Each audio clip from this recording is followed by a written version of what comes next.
नमस्कार फ्रेंड्स, मैं novel Verma paper hacker में आपका स्वागत है। तो फ्रेंड्स, यहाँ पर हम देखने वाले हैं जो प्रैक्टिस सेट नंबर हमारा हो जाता है वो 16वां प्रैक्टिस सेट हो जाता है। किसका? आर्मी जीडी का, है ना। किसका हो जाता है ये? आर्मी जीडी का प्रैक्टिस सेट नंबर कौन सा हो जाता है? 16 हो जाता है। ठीक है, 1 घंटे का समय होता है, 100 का पूर्णांक होता है, ये 4 भागों में बटा हुआ होता है। ठीक है, 50 क्वेश्चन देखने को मिलते हैं और ये 4 भागों में बटे होते हैं। 15 क्वेश्चन जो होते हैं सामान्य ज्ञान से पूछे जाते हैं, स्टडी जीके से, और 15 क्वेश्चन जो होते हैं वो साइंस से, और 15 क्वेश्चन मैथ से, और 5 क्वेश्चन जो होते हैं वो रीजनिंग से पूछे जाते हैं। तो इस प्रकार से आपका जो पेपर तैयार होता है। ठीक है, तो यहाँ पर भाग जो 92 हो जाता है वो 15 क्वेश्चन किसके पूछाते हैं? सामान्य ज्ञान से। तो देख लेते हैं फटाफट क्वेश्चनों को। ठीक है, और यहाँ पर आपको सबको स्कोर बताना है, बाद में लास्ट में स्कोर बताने कि आपका स्कोर आज कितना रहने वाला है। ठीक है, तो यहाँ पर बताएगा पहला क्वेश्चन आपके सामने कुछ इस प्रकार से हो जाता है। तो फटाफट इस क्वेश्चन का आंसर दीजिएगा। यहाँ पर दे रखा है मिखाई काल्सनिकोव डैश के मशहूर खोज करता है। तो किसकी खोज की थी मिखाई काल्सनिकोव ने? तो बताना है फटाफट इसका आंसर। अणु बम, या फिर हो जाता है इंसास राइफल, या फिर क्लस्टर बम, या फिर हो जाता है तुम्हारा AK-47। तो यहाँ पर कौन सा राइट रहने वाला है? बिल्कुल।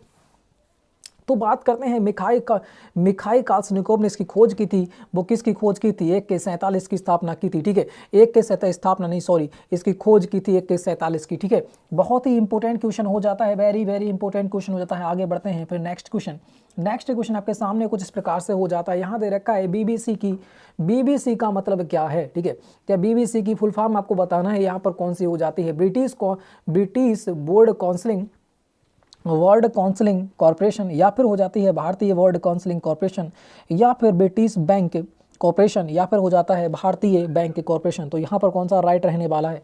तो यहाँ पर जो राइट हो जाएगा वो हो जाएगा ब्रिटिश बोर्ड कॉस्टिंग, है ना, ब्रिटिश बर्ड कॉस्टिंग कॉरपोरेशन। तो ऑप्शन नंबर 2 हो जाएगा, ऑप्शन नंबर ए यहाँ पर बिल्कुल राइट हो जाता है। ठीक है, आगे बढ़ते हैं नेक्स्ट क्वेश्चन का फटाफट आंसर दीजिएगा। दे रखा है टीपू सुल्तान कहाँ का शासक था? टीपू सुल्तान जो था वो कहाँ का शासक था? Very very easy question. Hyderabad का, मैसूर का, दिल्ली का, या फिर बीजापुर का? तो यहाँ पर कौन सा राइट रहने वाला है? तो ये आपका हो जाता है मैसूर का शासक था। कहाँ का? टीपू सुल्तान जो था वो कहाँ का? मैसूर का शासक था। आगे बढ़ते हैं नेक्स्ट क्वेश्चन को। देखो यहाँ पर दे रखा है एशियाई खेलों में हॉकी डैश शामिल किया गया। हॉकी कब शामिल किया गया था एशियाई खेलों में? तो एशियाई खेल जब यहाँ पर बात ही आ गई तो इसके बारे में पूरी जानकारी ले लेते हैं। 2018 का जो एशियाई खेल हुआ था वो कहाँ हुआ था? जकार्ता में हुआ था। कहाँ हुआ था? ये आपके जकार्ता में हुआ था। जकार्ता कहाँ पड़ता है? ये एक राजधानी है किसकी? इंडोनेशिया की राजधानी हो जाती है। किसकी? इंडोनेशिया की आपकी राजधानी हो जाती है जकार्ता। तो ये भी आपको याद रखना है, इंडोनेशिया की राजधानी कौन सी है? जकार्ता। 2018 में जो एशियाई गेम हुए थे वो कहाँ हुए थे? जकार्ता में हुए थे। कौन से एशियाई गेम था? ये 18वां एशियाई गेम था। ठीक है, और बात करते हैं 2022 में, जो 2022 में जो 19वां गेम होगा एशियाई गेम, वो कहाँ होंगे? वो होंगे हांगझोंग। कहाँ होंगे? ये हो जाएंगे हांगझोंग। कहाँ हो जाएगा? हांगझोंग, है ना, चीन में। तो बिल्कुल वेरी इंपॉर्टेंट फैक्ट यहाँ से हो जाते हैं। इनकी ट्रिपलेट आपका हो जाता है इसका। ठीक है, लोगो जो हो जाता है वो ट्रिपलेट हो जाता है। और यहाँ पर 2022 होगा। 2022 में 19 बजे एशियाई गेम होने वाले हैं वो हांगझोंग चीन में होने वाले हैं। 2018 में जो हुए थे वो जकार्ता में हुए थे, इंडोनेशिया की राजधानी जकार्ता में। ठीक है, और यहाँ दे रखा है एशियाई खेलों में हॉकी को कब शामिल किया गया था? हॉकी क्या है? एक हमारा राष्ट्रीय खेल हो जाता है। भारत का राष्ट्रीय खेल कौन सा है? हॉकी। तो एशियाई खेलों में हॉकी को शामिल कब किया गया था? तो ये हो जाता है 1958। इसका राइट आंसर हो जाएगा 1958 में हॉकी को शामिल किया गया था एशियाई खेलों के अंतर्गत। 2018 में इंडोनेशिया जकार्ता में हुए थे। 2022 में जो हुए थे 19वां गेम कौन सा हुए थे? ये हांगझोंग चीन में हुए थे। ठीक है, आगे बढ़ते हैं फटाफट नेक्स्ट क्वेश्चन की ओर। नेक्स्ट क्वेश्चन आपके सामने कुछ इस प्रकार से हो जाता है। अगर एक क्वेश्चन है उससे रिलेटेड हम कुछ भी क्वेश्चनों को देख लेते हैं, क्या पता कहाँ से क्वेश्चन आ जाए। ठीक है, तो हर टाइप के क्वेश्चनों को हमें देखते रहना है। अगर एक क्वेश्चन आता है तो वहाँ से जड़ तक उसकी पहुँचना है कि यहाँ से क्वेश्चन हमारा और भी बन सकता है। तो यहाँ पर दे रखा है केवलादेव राष्ट्रीय पार्क डैश राज्य में है। तो बताना है अरुणाचल प्रदेश में है, असम में है, गुजरात में है, या फिर हो जाता है राजस्थान। बिल्कुल फटाफट आंसर दीजिएगा।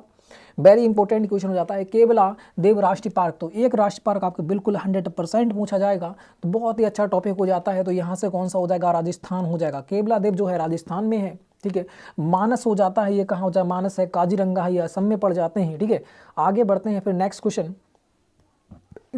आपके सामने कुछ इस प्रकार से हो जाता है। क्वेश्चन नंबर 6 दे रखा है तुम्हारा सन 1913 में भारत की पहली फिल्म किसके द्वारा बनाई गई थी? वेरी इंपॉर्टेंट क्वेश्चन हो जाता है। 2013 में भारत की पहली फिल्म बनाई गई थी, ठीक है, ये किसके द्वारा बनाई गई थी ये पूछ रखा है। उनके नाम पर हमारे यहाँ पर फिल्म पुरस्कार भी दिया जाता है, जो सबसे बड़ा पुरस्कार हो जाता है दादा साहब फाल्के पुरस्कार, ठीक है। इन्हीं के द्वारा यह फिल्म भारत के द्वारा पहली फिल्म बनाई गई थी 1913 में। तो किसके द्वारा? दादा साहब फाल्के पुरस्कार, जो फिल्म के क्षेत्र में देने वाला सर्वश्रेष्ठ पुरस्कार हो जाता है, ठीक है।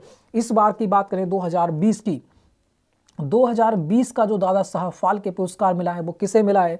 तो आपको पता होगी किसे मिला है। ये हो जाते हैं ऋतिक रोशन। कौन हो जाते हैं? ये आपके ऋतिक रोशन हो जाते हैं। ये भी आपको याद रखना है, ठीक। कौन हो जाएंगे? ऋतिक रोशन आपके हो जाते हैं। वेरी वेरी इंपॉर्टेंट आपका हो जाता है, ठीक है। तो वेरी वेरी इंपॉर्टेंट और आपको याद रखना है, ठीक है। फिर आगे बढ़ते हैं नेक्स्ट क्वेश्चन की ओर, है ना। वेरी इंपॉर्टेंट क्वेश्चन हो जाता है। आगे बढ़िएगा, नेक्स्ट क्वेश्चन आपके सामने हो जाता है इस प्रकार से रखा है, चार मीनार कहाँ स्थित है, ठीक है। बिल्कुल, चार मीनार जो है वो कहाँ स्थित है तो आपको बताना है। हैदराबाद में है, मुंबई में है, नई दिल्ली में है, या फिर हो जाता है श्रीनगर में, ठीक है। तो हैदराबाद के निज़ाम, इस प्रकार से तुम्हारा कौन सा हो जाएगा? ऑप्शन नंबर हो जाएगा ए, कहाँ हो जाएगा? हैदराबाद में हो जाएगा, ठीक है। चार मीनार कहाँ स्थित है? ये आपके हो जाती है हैदराबाद में। तो वेरी वेरी इंपॉर्टेंट आपका क्वेश्चन हो जाता है। आगे बढ़ते हैं नेक्स्ट क्वेश्चन। और इंडिया गेट की बात करते हैं तो वो कहाँ पड़ता है? दिल्ली में, ठीक है। और गेटवे ऑफ इंडिया कहाँ पड़ता है? तो वो पड़ता है आपके मुंबई में। तो दोनों के दोनों इंपॉर्टेंट ये भी हो जाते हैं। आगे बढ़िएगा नेक्स्ट क्वेश्चन। नेक्स्ट क्वेश्चन आपके सामने कुछ इस प्रकार से हो जाता है। इस क्वेश्चन का फटाफट आंसर दिया देखा, योजना आयोग की स्थापना कब की गई थी, ठीक है। Very important question. यहाँ से 1935 जो पहला ऑप्शन दे रखा है, अगर मैं यहाँ पर 1 जुलाई लगा दूँ, 1 जुलाई, ठीक है, 1 जुलाई, यहाँ पर 1 जुलाई लिख सकता हूँ, ठीक है। 1 जुलाई, 1 जुलाई 1935, 1 जुलाई 1935 में किसकी स्थापना हुई? तो आप कहोगे आरबीआई की स्थापना हुई थी 1 जुलाई 1935 में। तो वेरी इंपॉर्टेंट फैक्ट हो जाता है कि रिजर्व बैंक की स्थापना कब हुई थी? तो 1 जुलाई 1935 में हुई थी। यहाँ पूछ रखा है योजना आयोग की स्थापना, तो वह आपकी हो जाती है कब? ये हो जाती है, ठीक है, 15 मार्च। कब हो जाती है? 15 मार्च 1950 में इसकी स्थापना की गई थी योजना आयोग की, ठीक है। योजना आयोग की स्थापना कब की गई थी? ये की गई थी 15 मार्च 1950 में। वेरी इंपॉर्टेंट फैक्ट आपका हो जाता है, वेरी वेरी इंपॉर्टेंट। तो याद रखना, योजना आयोग की स्थापना कब हुई थी? 15 मार्च 1950 में हुई थी। ऑप्शन नंबर डी हो जाएगा। अगर वह पूछ ले रिजर्व बैंक की स्थापना कब हुई थी, तो वो हुई थी 1 जुलाई 1935 में। तो दोनों के दोनों इंपॉर्टेंट और बार बार एग्जाम में पूछे हुए क्वेश्चन हो जाते हैं, ठीक है। इस समय आरबीआई की बात करें तो कौन हो जाते हैं? शक्तिकांत दास हो जाते हैं। आगे बढ़िएगा नेक्स्ट क्वेश्चन। नेक्स्ट क्वेश्चन आपके सामने है। नेक्स्ट क्वेश्चन का फटाफट आंसर दीजिएगा। कह रहा संविधान प्रारूप समिति के अध्यक्ष कौन थे? बिल्कुल, संविधान प्रारूप समिति के अध्यक्ष कौन थे आपको बताना है। देखो, तो यहाँ पर 2-3 प्रकार की समिति होती है इंपॉर्टेंट। एक होती है स्थायी। स्थायी अध्यक्ष कौन थे इसके? कौन थे? स्थायी अध्यक्ष जो थे वह कौन थे? और एक होता है अस्थायी। कौन होता है? अस्थायी अध्यक्ष कौन थे? ये भी बार बार एग्जाम में पूछे जाते हैं, तो वेरी इंपॉर्टेंट हो जाते हैं, ठीक है। स्थायी अध्यक्ष जो हो जाते हैं वो कौन हो जाते हैं? राजेंद्र प्रसाद हो जाते हैं अपने। और अस्थायी अध्यक्ष कौन हो जाते हैं? ये हो जाते हैं सचिदानंद सिन्हा। कौन हो जाते हैं? सचिदानंद सिन्हा हो जाते हैं अस्थायी अध्यक्ष, ठीक है। और यही बात करते हैं प्रारूप समिति के जो अध्यक्ष थे वो कौन हो जाते हैं? वो हो जाते हैं हमारे भीमराव अंबेडकर, ठीक है। भीमराव अंबेडकर ने किसे कहा था संविधान की आत्मा? भीमराव अंबेडकर ने अनुच्छेद 32 को, किसको?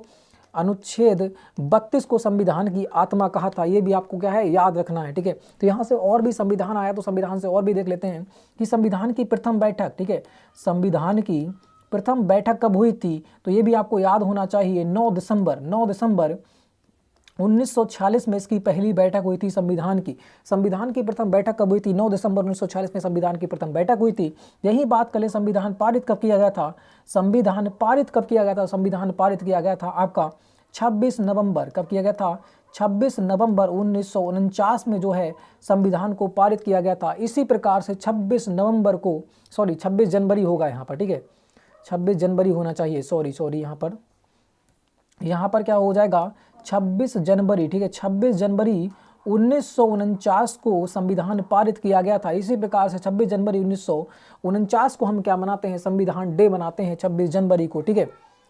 26 जनवरी, अरे नवंबर ही होगा यहाँ पर, क्या होगा? नवंबर ही होगा। क्या यार, दिमाग भी हो रहा है ना। यहाँ पर क्या होगा? नवंबर ही होगा, 26 नवंबर, ठीक है। 26 नवंबर 1949 को, 26 जनवरी 1949 को हुआ था, संविधान पारित किया गया था। इसी प्रकार से 26 नवंबर को हम क्या मनाते हैं? संविधान डे मनाते हैं। संविधान डे कब मनाते हैं? 26 नवंबर को। इसीलिए मनाया जाता है कि संविधान 26 नवंबर 1949 को पारित हुआ था, तो इसी प्रकार से 26 नवंबर को संविधान डे मनाते हैं। यही बात कर दे कि संविधान पारित हुआ था 26 नवंबर को, और लागू कब हुआ था? लागू कब हुआ था तो सभी को पता है 26 जनवरी 1950 को ये लागू हुआ था, है ना। 26 जनवरी 1950 को क्या हुआ था? यह आपका लागू हुआ। तो वेरी इंपॉर्टेंट फैक्ट आपके हो जाते हैं सारे की सारे, ठीक है। प्रथम बैठक कब हुई थी? 9 दिसंबर 1946 को हुई थी। पारित कब हुआ था? 26 नवंबर 1949 को पारित हुआ था, इसीलिए 26 नवंबर को संविधान डे मनाया जाता है। और लागू कब हुआ था? 26 जनवरी 1950 में। इसके स्थायी अध्यक्ष कौन थे? राजेंद्र प्रसाद थे। अस्थायी अध्यक्ष कौन थे? सच्चिदानंद सिन्हा थे, ठीक है। और प्रारूप समिति के अध्यक्ष कौन थे? BR अम्बेडकर हो जाते हैं। तो वेरी इंपॉर्टेंट फैक्ट हो जाते हैं, जितने मैंने आपको यहाँ पर बताए हैं वेरी इंपॉर्टेंट फैक्ट हो जाते हैं, इनको याद कर लेना, ठीक है। बिल्कुल। और अगर वैसे की बात करें संविधान की आत्मा किसे कहते हैं, तो प्रस्तावना को संविधान की आत्मा कहा जाता है। मगर जो BR अम्बेडकर थे, इन्होंने अनुच्छेद 32 को संविधान की आत्मा कहा था। तो ये भी फैक्ट यहाँ से बार बार एग्जाम में पूछे जाते हैं रिपीट करके, ठीक है। वो कंफ्यूज करने वाले थोड़े से फैक्ट हो जाते हैं। आगे बढ़ते हैं, नेक्स्ट क्वेश्चन दे रखा है, वह देश जहाँ से भूमध्य और मकर रेखा गुजरती है। तो आपको बताना है भूमध्य और मकर रेखा किस देश से गुजरती है। तो अपनी पृथ्वी कैसी होती है? अपनी पृथ्वी होती है भाई गोल, है ना। अपनी पृथ्वी कैसी होती है? गोल। तो यहाँ से एक भूमि के मध्य से बिल्कुल बीच से होती हुई, बिंदु से होती हुई एक रेखा जाती है, जिसे हम क्या कहते हैं? भूमध्य रेखा कहते हैं। जिसे हम क्या कहते हैं? भूमध्य रेखा कहते हैं, ठीक है। जो किस पर होती है? 0 डिग्री पर होती है। यही बात करते हैं कि उत्तर की ओर 32.5 डिग्री, कितने? 23.5 डिग्री, है ना। 23.5 डिग्री जो उत्तर की ओर होती है, उसे हम क्या कहते हैं? उसे हम कर्क रेखा कहते हैं। उसे हम क्या कहते हैं? उसे हम कर्क रेखा कहते हैं। इसी प्रकार से 23.5 डिग्री दक्षिण की ओर जो रेखा होती है, उसे हम क्या कहते हैं? मकर रेखा कहते हैं। उसे हम क्या कहते हैं? मकर रेखा आपकी कही जाती है, ठीक है। तो यहाँ पर एक देश है, यहाँ पर क्या है? एक देश है, उसको बताना है, जो कि दोनों रेखाएं उस देश में से गुजरती हुई जाती हैं। तो वह हमारा कौन सा हो जाता है? तो वो हो जाता है आपका ब्राज़ील। कौन सा हो जाएगा? ब्राज़ील हो जाएगा, जो 5वें नंबर का सबसे ज़्यादा आबादी वाला देश हो जाता है, ठीक है। तो ऑप्शन नंबर कौन सा हो जाएगा? ऑप्शन नंबर बी यहाँ पर बिल्कुल राइट हो जाएगा। भूमध्य रेखा और मकर रेखा किस देश से होकर गुजरती हैं? तो किससे? ब्राज़ील से होकर गुजरती हैं। तो वेरी वेरी इंपॉर्टेंट फैक्ट आपका हो जाता है। तो सभी के सबको याद रखना है, ठीक है। आगे बढ़ते हैं फिर नेक्स्ट क्वेश्चन की ओर। नेक्स्ट क्वेश्चन आपके सामने कुछ इस प्रकार से हो जाता है। नेक्स्ट क्वेश्चन को देखिएगा, कह रहा है प्रथम गोलमेज सम्मेलन कब हुआ था, ठीक है। प्रथम गोलमेज सम्मेलन कब हुआ था ये आपको बताना है। देखो यहाँ तो आपको सिर्फ सन दे रखी है, मगर आपको तारीख पूछेगा तब आप कंफ्यूज हो जाओगे, तो तारीख भी आपको याद रखना है, ठीक है। पहला कब हुआ था? 12। ध्यान रखना, जिस प्रकार से लिखा रहा हूँ उसी प्रकार से लिखना, 12। फिर इसमें से क्या करना है? इसमें से 7 लिखना है, ठीक है। 5 घटा देना है, कितना हो जाएगा? 7। और फिर क्या कर देना है? 5 घटाना है। पहले तो मैंने क्या किया? 5 घटाया, फिर मैं क्या करूँगा? यहाँ पर 10 ऐड कर दूंगा, दुगने ऐड कर दूंगा, ठीक है। 10 ऐड कर दूंगा, तो यहाँ पर कितना आ जाएगा? 17, ठीक है। यहाँ पर कितना आ जाएगा? 17। और बस इतना याद रखना है, यहाँ पर नवंबर, ठीक है, यहाँ पर नवंबर कर देना, यहाँ पर सितंबर कर देना, यहाँ पर क्या करना है? सितंबर कर देना है, और यहाँ पर फिर क्या कर देना है? फिर नवंबर कर देना है, फिर नवंबर कर देना है। बस उसके बाद ये हमारी हो जाती है 12 नवंबर, 7 सितंबर, 17 नवंबर। अब इसके अगले क्या कर देना है? इसके अगले 30 से स्टार्ट कर देना है। एक 1930, 1931 और 1932, ठीक है। तो ये आपके गोलमेज सम्मेलन हो जाते हैं। प्रथम गोलमेज सम्मेलन हुआ था तुम्हारा 12 नवंबर 1930 में। द्वितीय गोलमेज सम्मेलन कब हुआ था? ये पहला हो जाता है, ठीक है, पहला। द्वितीय गोलमेज सम्मेलन कब हुआ था? ये हुआ था आपके 7 सितंबर 1931 में। जो तृतीय गोलमेज सम्मेलन हो जाता है वो कब हुआ था? तो ये आपका हो जाता है 17 नवंबर 1932 में। तो तीनों के तीनों गोलमेज सम्मेलन आपके हो जाते हैं। वेरी वेरी इंपॉर्टेंट, ठीक है। इस प्रकार से ट्रिक हो जाती है, नहीं याद कर लेना। नवंबर बीच में सितंबर, और यहाँ से 12 याद करना है, 5 घटा देना है, फिर 5 बढ़ा देना है, ठीक है। तो इस प्रकार से आपके 12, 7, 17 इधर याद हो जाते हैं। तो कितना जाता है? 12 नवंबर 1931, फिर 7 सितंबर 1931, फिर 17 नवंबर 1932। 30 से स्टार्ट कर 30, 31, 32। तो सारे के सारे आपको क्या होते हैं? याद हो जाते हैं, ठीक है। फिर बात करते हैं किस किस ने भाग लिया था। ठीक है, अगर भारत की ओर से बात करें तो भारत की ओर गांधी जी ने कौन से गोलमेज सम्मेलन में भाग लिया था। वेरी वेरी इंपॉर्टेंट फैक्ट हो जाता है, गांधी जी ने गोलमेज सम्मेलन में भाग लिया था, सिर्फ सेकंड गोलमेज सम्मेलन में भाग लिया था। कौन से? दूसरे गोलमेज सम्मेलन में गांधी जी ने भाग लिया था। अगर वह पूछ ले कि तीनों गोलमेज सम्मेलन में किसने भाग लिया था, किसने तीनों गोलमेज सम्मेलन में किसने भाग लिया था, तो बी आर अम्बेडकर हो जाते हैं। कौन हो जाते हैं? बी आर अंबेडकर हो जाते हैं। कौन हो जाते हैं? बी आर अंबेडकर जी हो जाते हैं। यही बात करें एक और थे, एक कौन थे? एक आपके यहीं पर और हो जाते हैं, वो कौन हो जाते हैं? शप्रू नाम से उनका कोई नाम था, शप्रू, क्या नाम था? तेज बहादुर शप्रू, सॉरी। कौन हो जाते हैं? ये आपके हो जाते हैं तेज बहादुर। कौन हो जाते हैं? तेज बहादुर शप्रू जी हो जाते हैं, है ना। तेज बहादुर शप्रू ये दो थे जिन्होंने तीनों के तीनों गोलमेज सम्मेलन में भारत की ओर से भाग लिया था। अगर सिर्फ गांधी की बात करें, सिर्फ गांधी जी ने दूसरे गोलमेज सम्मेलन में भाग लिया था। अगर तीनों की बात करते हैं तो बी आर अम्बेडकर ने और किसने? तेज बहादुर शप्रू ने। तेज बहादुर शप्रू ने तीनों की तीनों गोलमेज सम्मेलन में यहाँ पर भाग लिया था। तो वेरी इंपॉर्टेंट फैक्ट हो जाते हैं यहाँ पर।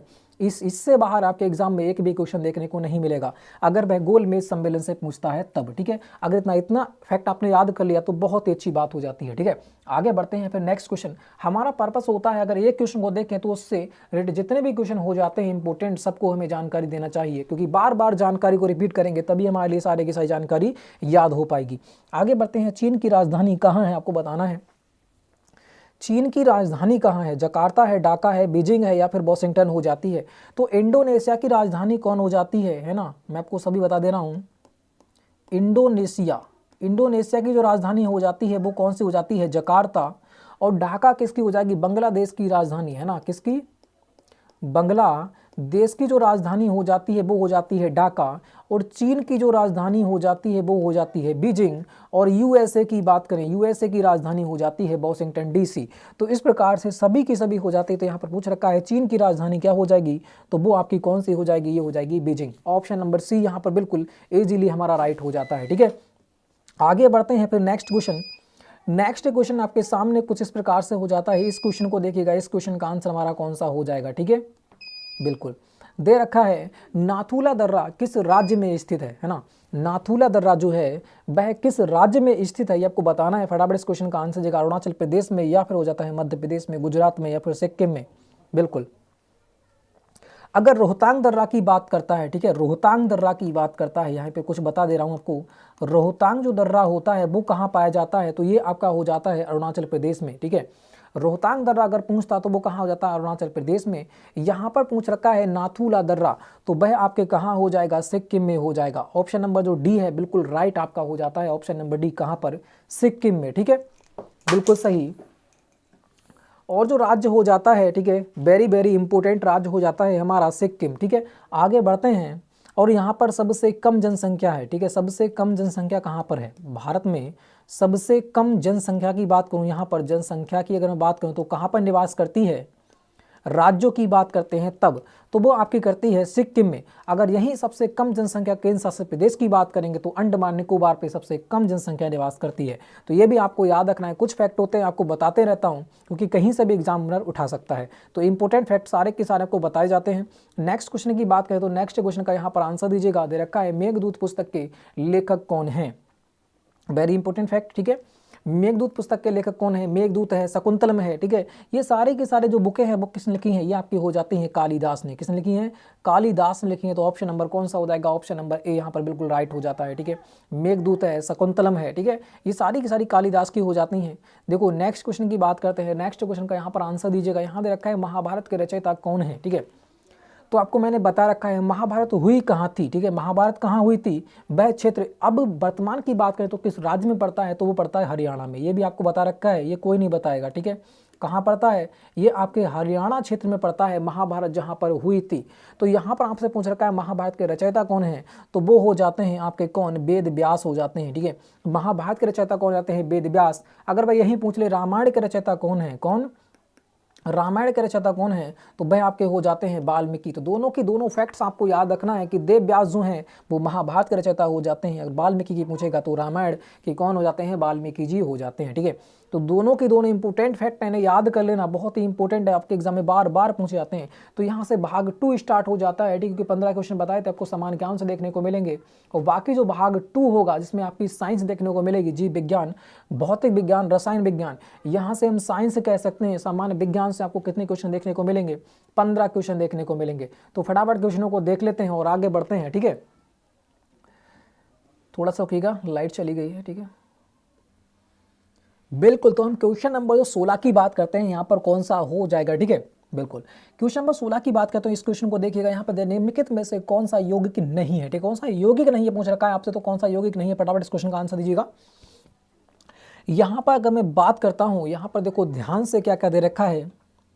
अगर Fe की बात करें तो Fe हम किसे कहते हैं? Fe कहा जाता है लोहा को। किसे कहा जाता है? ध्यान से नहीं देखना, Fe कहा जाता है आपको लोहा को।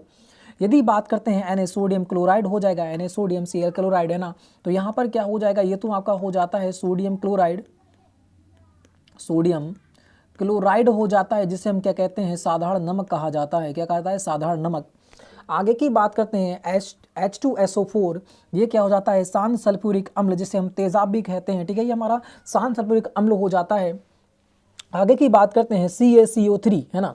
CaCO3 क्या हो जाएगा? Ca कैल्शियम, कैल्शियम, और कौन सा हो जाएगा? CO3 कार्बोनेट, है ना। CaCO3 बिल्कुल कार्बोनेट हो जाएगा। यहाँ पर क्या हो जाएगा? कैल्शियम कार्बोनेट हो जाएगा। ये क्या हो जाएगा आपका? कैल्शियम, ठीक है, कैल्शियम कार्बोनेट हो जाता है।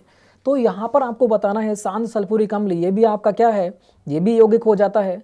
और नमक है, क्योंकि सोडियम क्लोराइड ये भी आपका यौगिक है। और कैल्शियम कार्बोनेट ये भी आपका यौगिक हो जाता है। मगर लोहे की बात करते हैं तो लोहे एक यौगिक नहीं है, ठीक है। तो ऑप्शन नंबर कौन सा हो जाएगा? ऑप्शन नंबर ए यहाँ पर बिल्कुल इजीली आपका राइट हो जाता है, ठीक है। आगे बढ़ते हैं नेक्स्ट क्वेश्चन। देखो सारा के सारा डिटेल में आपको बताना जो कि आपके समझ में आए और आप आराम से उसे निकाल पाओ एग्जाम में भी, ठीक है। आगे बढ़िएगा, नेक्स्ट क्वेश्चन यहाँ पर दे रखा है, वायु प्रदूषण किससे होता है? तो आपको बताना है वायु प्रदूषण जो है वह किससे होता है। तो यहाँ पर बात करते हैं CO2 कार्बन डाइऑक्साइड, बिल्कुल होता है, प्रदूषण होता है, ठीक है, मगर कम होता है इससे। SO2 की बात करें तो इससे प्रदूषण होता है। धुआं से तो होता ही है, इन दो से तो कन्फर्म ही है, होता है ना। इन दोनों से तो क्या है? 100% होता है। देखो ये तो हो गया आपका कौन सा? Carbon dioxide. ये हो गया आपका सल्फर डाइऑक्साइड, क्योंकि SO2 सल्फर डाइऑक्साइड है ना। ये हो गया सल्फर डाइऑक्साइड, और धुआं तो धुआं ही हो जाता है। तो सल्फर डाइऑक्साइड से भी प्रदूषण होता है, धुआं से भी होता है, और कार्बन डाइऑक्साइड से होता है। तो सभी से हो जाएगा, है ना। तो इस प्रकार से ऑप्शन नंबर डी हो जाएगा। इजीली लगा सकते हो ना, बिल्कुल सही। आगे बढ़ते हैं, नेक्स्ट क्वेश्चन आपके सामने कुछ इस प्रकार से हो जाता है। इस क्वेश्चन का आंसर दीजिएगा। यहाँ दे रखा है, जीव विज्ञान का पिता या जनक किसे कहते हैं? जीव विज्ञान का जनक किसे कहते हैं, ये आपको पूछ रखा है। तो जॉन मेंडल की बात करें तो अनुवांशिकता का जनक किसे कहते हैं? इन्हें हम कहते हैं अनुवांशिकता, है ना। अनुवांशिकता का जनक किसे कहा जाता है? ये आपके हो जाते हैं कौन? ग्रेगर जॉन मेंडल, ठीक है। यही बात करते हैं लिनियस, इसे आधुनिक वर्गीकरण का जनक किसे कहते हैं? आधुनिक वर्गीकी, क्या? आधुनिक वर्गीकी का जनक किसे कहते हैं? तो ये आपके हो जाते हैं कौन? कैरोलस लिनियस, ठीक है। और बच जाता है थियोसोफ्रेस्टस, ये आपके कौन हो जाते हैं? ये जो हैं कौन? थियोसोफ्रेस्टस जो हो जाते हैं, थियोफ्रेस्टस, ठीक है। थियोफ्रेस्टस जो हो जाते हैं वो आपके एक थे दार्शनिक थे। ये कौन हो जाते हैं? दार्शनिक। कौन हो जाते हैं? ये दार्शनिक हो जाते हैं। तो एक ही फैक्ट हमारा बचता है, एक ही सब्जेक्ट, एक ही ऑप्शन हमारा बचता है, कौन सा? अरस्तु। तो जो जीव विज्ञान की खोज की थी वो किसके? जीव विज्ञान के जनक जो हैं वो कौन हो जाते हैं? ये आपके अरस्तु हो जाते हैं। बिल्कुल वेरी वेरी इजी क्वेश्चन आपका हो जाता है, ठीक है। थियोसोफ्रेस्टस कौन? एक दार्शनिक है। लिनियस को आधुनिक वर्ग के जनक हो जाते हैं, कौन? लिनियस। और जॉन मेंडल को अनुवांशिकता का जनक किसे कहते हैं? ग्रेगर जॉन मेंडल को कहते हैं, ठीक है। तो यहाँ पर इंपॉर्टेंट फैक्ट है, तीनों की तीनों आपको याद कर लेना है, ठीक है। बहुत ही इंपॉर्टेंट फैक्ट्स आते हैं, बार बार एग्जाम में पूछाते हैं, इसलिए सारा की सारा आपको मैंने यहाँ पर बता रखा है, ठीक है। आगे बढ़ते हैं फिर नेक्स्ट क्वेश्चन। नेक्स्ट क्वेश्चन को यहाँ पर देखिएगा, नेक्स्ट क्वेश्चन का जो आंसर रहने वाला है वो हमारा कौन सा हो जाएगा, ठीक है। नेक्स्ट क्वेश्चन को फटाफट देखिएगा। यहाँ पर दे रखा है नेक्स्ट क्वेश्चन कि गुर्दे की कार्यात्मक इकाई है। आपको बताना है जो गुर्दा है उसकी कार्यात्मक इकाई क्या है, ठीक है। लीवर है या फिर नेफ्रॉन है, डायाफ्राम है, या फिर इनमें से कोई सा नहीं। तो आपको पता है जो गुर्दा है उसमें क्या पाता है? नेफ्रॉन, ठीक है। तो यहाँ पर जो गुर्दे की कार्यात्मक इकाई हो जाएगी वो कौन सी हो जाएगी, नेफ्रॉन हो जाएगी। बिल्कुल इजी क्वेश्चन आपका हो जाता है और बार बार एग्जाम में पूछा हुआ क्वेश्चन आपका हो जाता है। आगे बढ़ते हैं नेक्स्ट क्वेश्चन।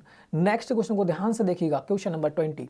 ठीक है, यहाँ दे रखा है अंगूर रस में पाया जाने वाला मुख्य शुगर है। मुख्य शुगर है ये दे रखा है, मुख्य शुगर कौन सा है ये आपको बताना है। फ्रक्टोज है, ग्लूकोज है या फिर लैक्टोज है, इनमें से कोई सा नहीं। तो लैक्टोज की बात करते हैं तो ये दूध में पाया जाता है, ये तो बिल्कुल कैंसिल हो जाएगा, है ना। तो दूध में पाया जाने वाला अंगूर में कैसे पाया जाएगा, तो ये तो बिल्कुल गलत हो जाता है ना, ये तो बिल्कुल क्या हो जाता है, गलत हो जाता है। उसके बाद दे रखा है फ्रक्टोज और ग्लूकोज, तो यहाँ पर कौन सा राइट होगा। फ्रक्टोज जो होता है वो हमारे शरीर में बनता है, तो ग्लूकोज यहाँ पर बिल्कुल राइट हो जाएगा। ऑप्शन नंबर कौन सा हो जाएगा, ऑप्शन नंबर बी। ठीक है, तो अंगूर रस में पाए जाने वाला जो शुगर होता है उसे हम क्या कहते हैं, उसे हम ग्लूकोज कहते हैं। क्या कहते हैं, ग्लूकोज कहते हैं। ठीक है, तो ऑप्शन नंबर क्या हो जाएगा, बी हो जाएगा। ग्लूकोज का जो सूत्र होता है वो क्या होता है, ये भी आपको याद होना चाहिए, C6H12O6 होता है। कितना होता है, C6H12O6 इसका रासायनिक सूत्र होता है ग्लूकोज का। वेरी इंपॉर्टेंट है, याद कर लेना, बार बार एग्जाम में पूछा हुआ क्वेश्चन आपका हो जाता है। आगे बढ़ते हैं नेक्स्ट क्वेश्चन। नेक्स्ट क्वेश्चन का फटाफट आंसर दीजिएगा। दे रखा है रतौंधी किस विटामिन की कमी से होता है। ठीक है, तो बताना है vitamin B, vitamin C, vitamin A, vitamin D. तो यहाँ पर कौन सा राइट रहने वाला है। देखो रतौंधी क्या होता है, जिस प्रकार से हमारी आंखों में जो होता है धुंधलापन आ जाता है, ठीक है, दिखाई नहीं देता, तो उसे हम क्या कहते हैं, रतौंधी कह सकते हैं। ठीक है, तो यहाँ पर कौन सा राइट हो जाएगा, ऑप्शन नंबर ए हो जाएगा। विटामिन ए की कमी से क्या होता है, रतौंधी। और विटामिन ए का रासायनिक नाम क्या होता है, तो ये आपको याद होना चाहिए, क्या होता है, रेटिनॉल। तो मैंने आपको एक सूत्र बताया था, एक ट्रिक बताई थी इसकी, कौन सा हो जाएगा, रथ एक ट्रॉफी। क्या बताई थी मैंने, रथ एक, और क्या याद रखना है, और याद रखना है आपको ट्रॉफी, रथ एक टॉफी। ठीक है, वेरी वेरी इंपॉर्टेंट आपकी ट्रिक हो जाती है। तो यहाँ पर हो जाएगा विटामिन ए, ये हो जाएगा विटामिन बी, ये हो जाएगा सी, ये हो जाएगा डी, ये हो जाएगा ई, और ये हो जाएगा कौन सा, ये आपका हो जाता है विटामिन के। ठीक है, जो आपके खून में पाया जाता है, थक्का मारने में ये सहायक होता है। तो यहाँ पर सबके रासायनिक सूत्र, रासायनिक नाम देख लेते हैं कौन कौन से हो जाते हैं। विटामिन ए का जो नाम होता है रासे, देखो विटामिन रस एक ट्रॉफी, तो रासे क्या कहेंगे, रासे कह देंगे रेटिनॉल। क्या कह देंगे, ये आपका हो जाएगा रेटिनॉल। ठीक है, बी से क्या हो जाएगा, जो सॉरी बी से नहीं होगा, विटामिन बी का जो रासायनिक सूत्र होता है वो कौन सा हो जाएगा, था। तो इसका नाम क्या हो जाएगा, थायमीन। क्या हो जाएगा, ये आपका हो जाएगा थायमीन।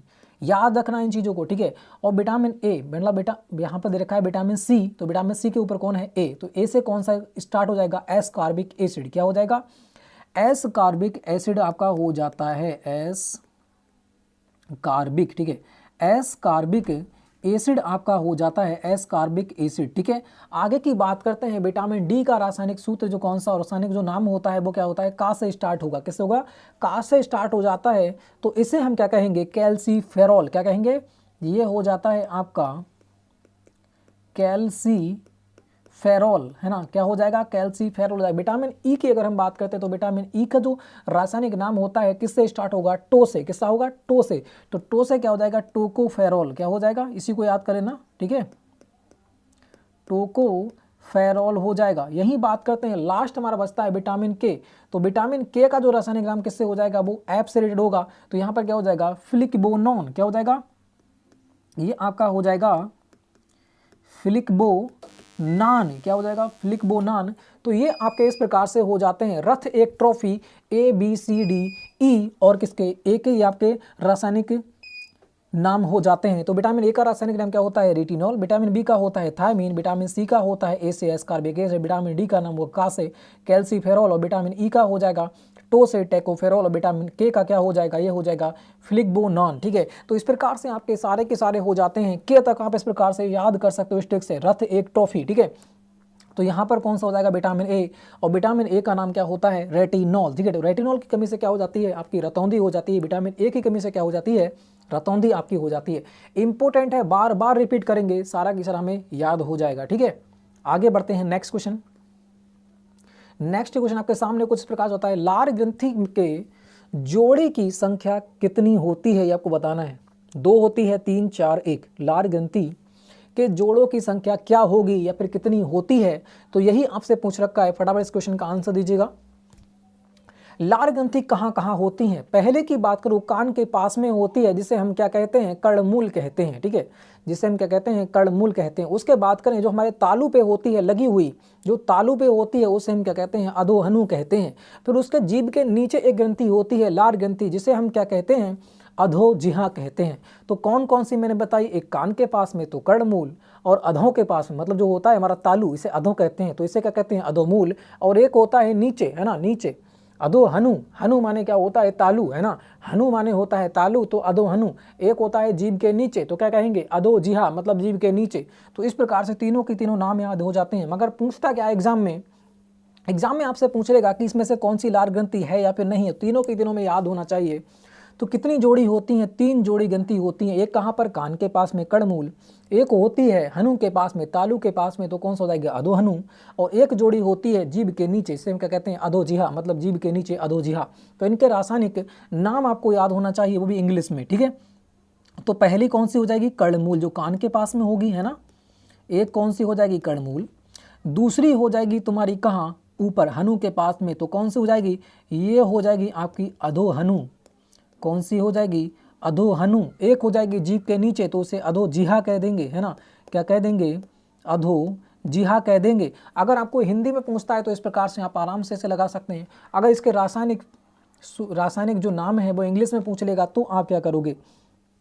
तो जो कर्णमूल है, ठीक है, कान कैसे होता है, कान एक चप्पल मतलब अपने पैर के नुमा होता है, तो इसे क्या कह देंगे, इसे कह देंगे आपको पैरोटिड ग्लैंड। क्या हो जाएगा, पैरोटिड ग्लैंड हो जाएगी। ये क्या हो जाएगी, पैरोटिड ग्लैंड इसे कह देंगे, ठीक है। क्योंकि कान जो होता है वो पैर के समान होता है, तो इस प्रकार से याद बना कर लो, ऐसे बना लेना, ठीक है। अधोहनु को हम कह देंगे क्या, सब मैक्सिलरी ग्लैंड, है ना, क्या हो जाएगा, सब मैक्सिलरी, ठीक है, सब मैक्सिलरी ग्लैंड से कह देंगे। और जो लास्ट हमारी बस्ती है क्या हो जाएगा, सब लिंगुअल ग्लैंड, क्या हो जाएगी, सब लिंगुअल, ठीक है, सब लिंगुअल क्या हो जाएगी, ग्लैंड। तो ये तीनों के तीनों आपके हो जाते हैं, याद कर लेना। कान के पास में कर्णमूल जिसे कह देंगे पैरोटिड ग्लैंड, फिर दूसरी हो जाएगी अधोहनु मतलब तालू के पास में, तो क्या हो जाएगी, सब मैक्सिलरी ग्लैंड। उसके बाद हो जाएगी जीभ के नीचे अधोजिह्वा, उसे कह देंगे सब लिंगुअल ग्लैंड, ठीक है। तो तीनों के तीनों नाम भी आपको याद होना चाहिए, वेरी इंपॉर्टेंट फैक्ट। आपके आज के बाद इसमें कंफ्यूजन आपको बिल्कुल नहीं रहेगी, ठीक है। आगे बढ़ते हैं नेक्स्ट क्वेश्चन को देखिएगा। यहाँ देखा है ग्लूकोज में कार्बन परमाणुओं की संख्या कितनी होती है। तो ग्लूकोज का आपको फार्मूला मैंने बताया था, फार्मूला याद होगा तो इजीली आप कर सकते थे इसे, है ना, C6H12O6, ठीक है, कितना होता है, O6। अगर वह पूछता है कार्बन, तो C से कार्बन तो कितनी हो जाएंगी, 6। हाइड्रोजन की पूछेगा तो कितनी, 12। ऑक्सीजन की पूछेगा तो कितने, 6। तो यहाँ पर पूछ रखा है ग्लूकोज में कार्बन परमाणु की संख्या कितनी होती है, तो यहाँ पर ध्यान से देख कितनी होती है, 6 होती है। तो यही हमारा क्या हो जाएगा, राइट आंसर हो जाएगा ऑप्शन नंबर सी। कितने हो जाते हैं, 6 कार्बन परमाणु आपके हो जाते हैं। आगे बढ़ते हैं नेक्स्ट क्वेश्चन को देखिएगा। हवा है, हवा क्या है, भारहीन है, भारयुक्त है, दोनों है, इनमें से कोई सा नहीं। तो हवा है क्या, आपको बताना है। हवा जो है वो भारहीन है, या उसका मतलब भारी नहीं होता है उसके अंदर। फिर दे रखा है भारयुक्त है, मतलब भार होता है उसके अंदर। फिर देखा है दोनों है, या फिर इनमें से कोई सा नहीं।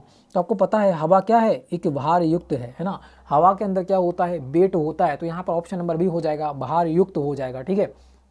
आगे बढ़ते हैं नेक्स्ट क्वेश्चन को देखिएगा। यहाँ पर देखा है अमीबा है, अमीबा क्या है, यूनिसेलुलर है, या फिर हो जाएगा मल्टी सेलुलर है, या फिर ए और बी दोनों, इनमें से कोई सा नहीं। तो अमीबा जो है वो है क्या, एक कोशिका है। आपको पता है, आपने पढ़ा होगा, है ना, इंटर में, हाई स्कूल में भी इसे पढ़ा होगा।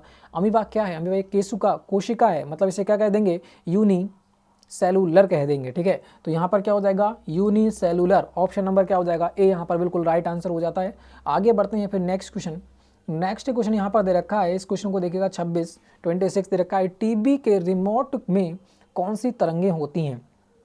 टीवी का जो रिमोट होता है उसमें कौन सी तरंगें होती हैं, ये बताना है। तो पहला दे रखा है इन्फ्रारेड, फिर दे रखा है एक्सरे, या अल्ट्रावायलेट, या फिर ये सभी। तो सभी होती हैं, सभी तो हो नहीं सकता, तो यह तो कैंसिल ही हो जाता है।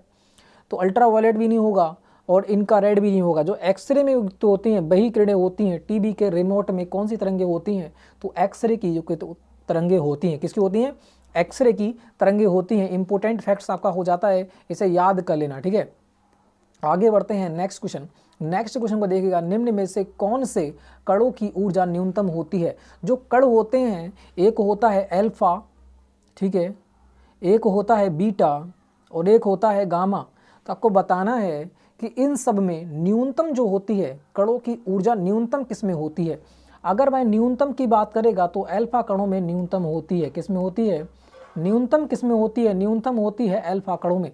अगर यहीं पर पूछ ले सबसे ज़्यादा किस में होती है, अधिकतम किस में होती है, तो वो किस में होती है? गामा किरणों में। गामा किरणों में क्या होती है? ये अधिकतम होती है। क्या होती है? अधिकतम होती है। तो दोनों के दोनों फैक्ट्स याद होना चाहिए कि किनके कणों की ऊर्जा न्यूनतम होती है, तो अल्फा कणों की, ज़्यादा होती है तो गामा कणों की। आगे बढ़ते हैं फिर नेक्स्ट क्वेश्चन। नेक्स्ट क्वेश्चन आपके सामने दे रखा है, इस क्वेश्चन का फटाफट आंसर दीजिएगा। यहाँ दे रखा है कि हाइड्रोजन के समस्थानिकों की संख्या होती है, ठीक है, तो बताना है कितनी होती है, 1 2 3 4।